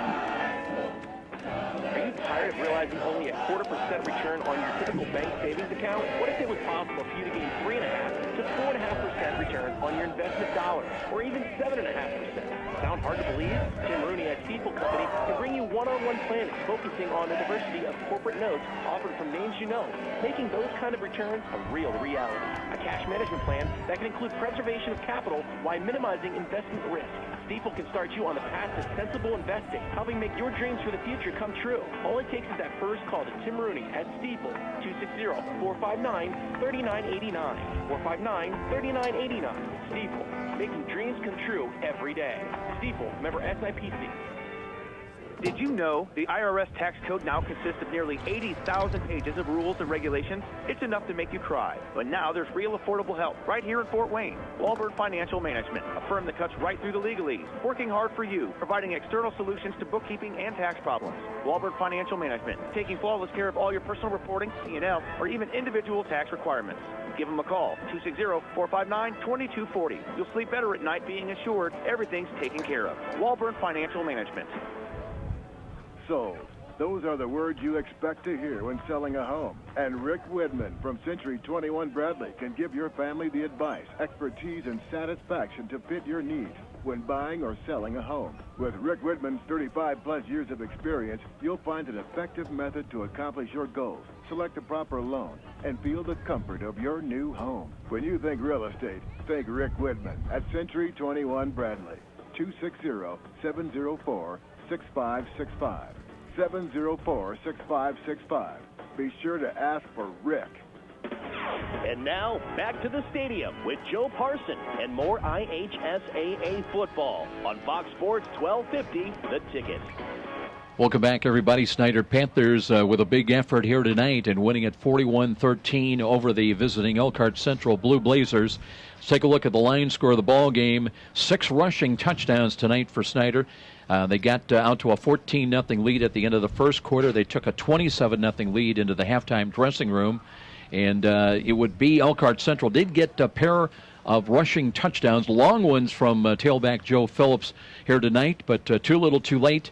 It was 7 points on the board for the Panthers in the third quarter compared to 6 for the Blazers, and each team with a touchdown in the fourth quarter. All started out on a 7-yard touchdown run. It was also our Parkview Hospital play of the game. First of 2 rushing touchdowns by Dre Billingsley in the first half with 8:56 remaining. The Panthers getting the ball down deep and set up our play of the game, and it sounded like this.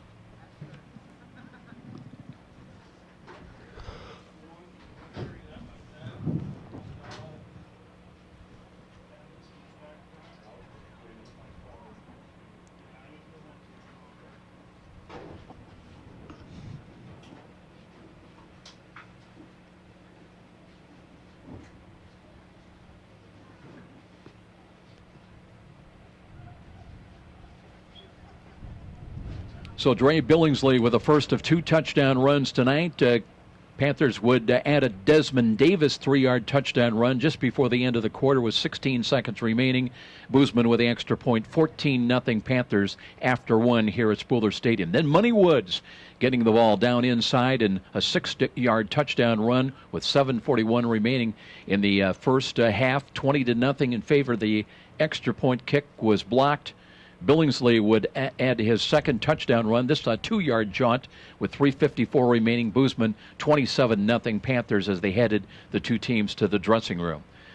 On a direct snap in the third quarter to Mac Hippenhammer, he would run 6 yards for pay dirt at the 7-11 mark. Boozman with the extra point, 34-0 Snider. And finally, the Blazers able to get on the board on a pitch right to Joe Phillips. Took it down the right sidelines at the 4:33 mark, 44 yards on the touchdown run. The extra point try was no good. That left it 34-6. The Panthers then would block a punt. They took over at the central 33-yard line. That would set up a 1-yard touchdown run by Colton Painter at 8:23 of the fourth quarter. Boozman would add a pair of extra points in the fourth quarter. First one made it 41-6. And then, it was going to be Joe Phillips with another touchdown run. This one of 47 yards at the 7:01 mark. Kaiser with the extra point, 41-13 would be the final. So, again, 6 rushing touchdowns for the Snider Panthers tonight, Tom, and that's what Kurt Tippmann, as long as we've followed Snider football, it's always been a philosophy, establish the run first. They did tonight. Well, they did, and let's just face it, Snider outclassed this Elkhart Central team. They had much more talent. They had many more tools.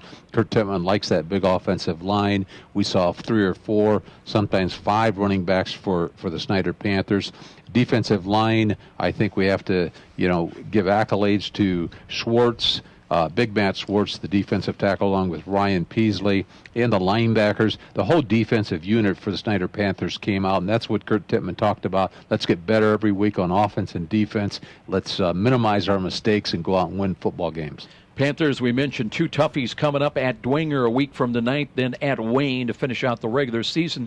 Blue Blazers back home against South Bend Adams next Friday night. Speaking of next Friday night, our Fox football feature, Friday Night Lights, will take us to Weicker Stadium, South Side, in the annual battle with Northside. That'll be a 7 o'clock kickoff, and our pregame begins next Friday night at 6:45. We hope the weather will be a bit better, but it was a good victory for the Snider Panthers tonight. They are now 6-1 on the year, and with Central falling to 3-4.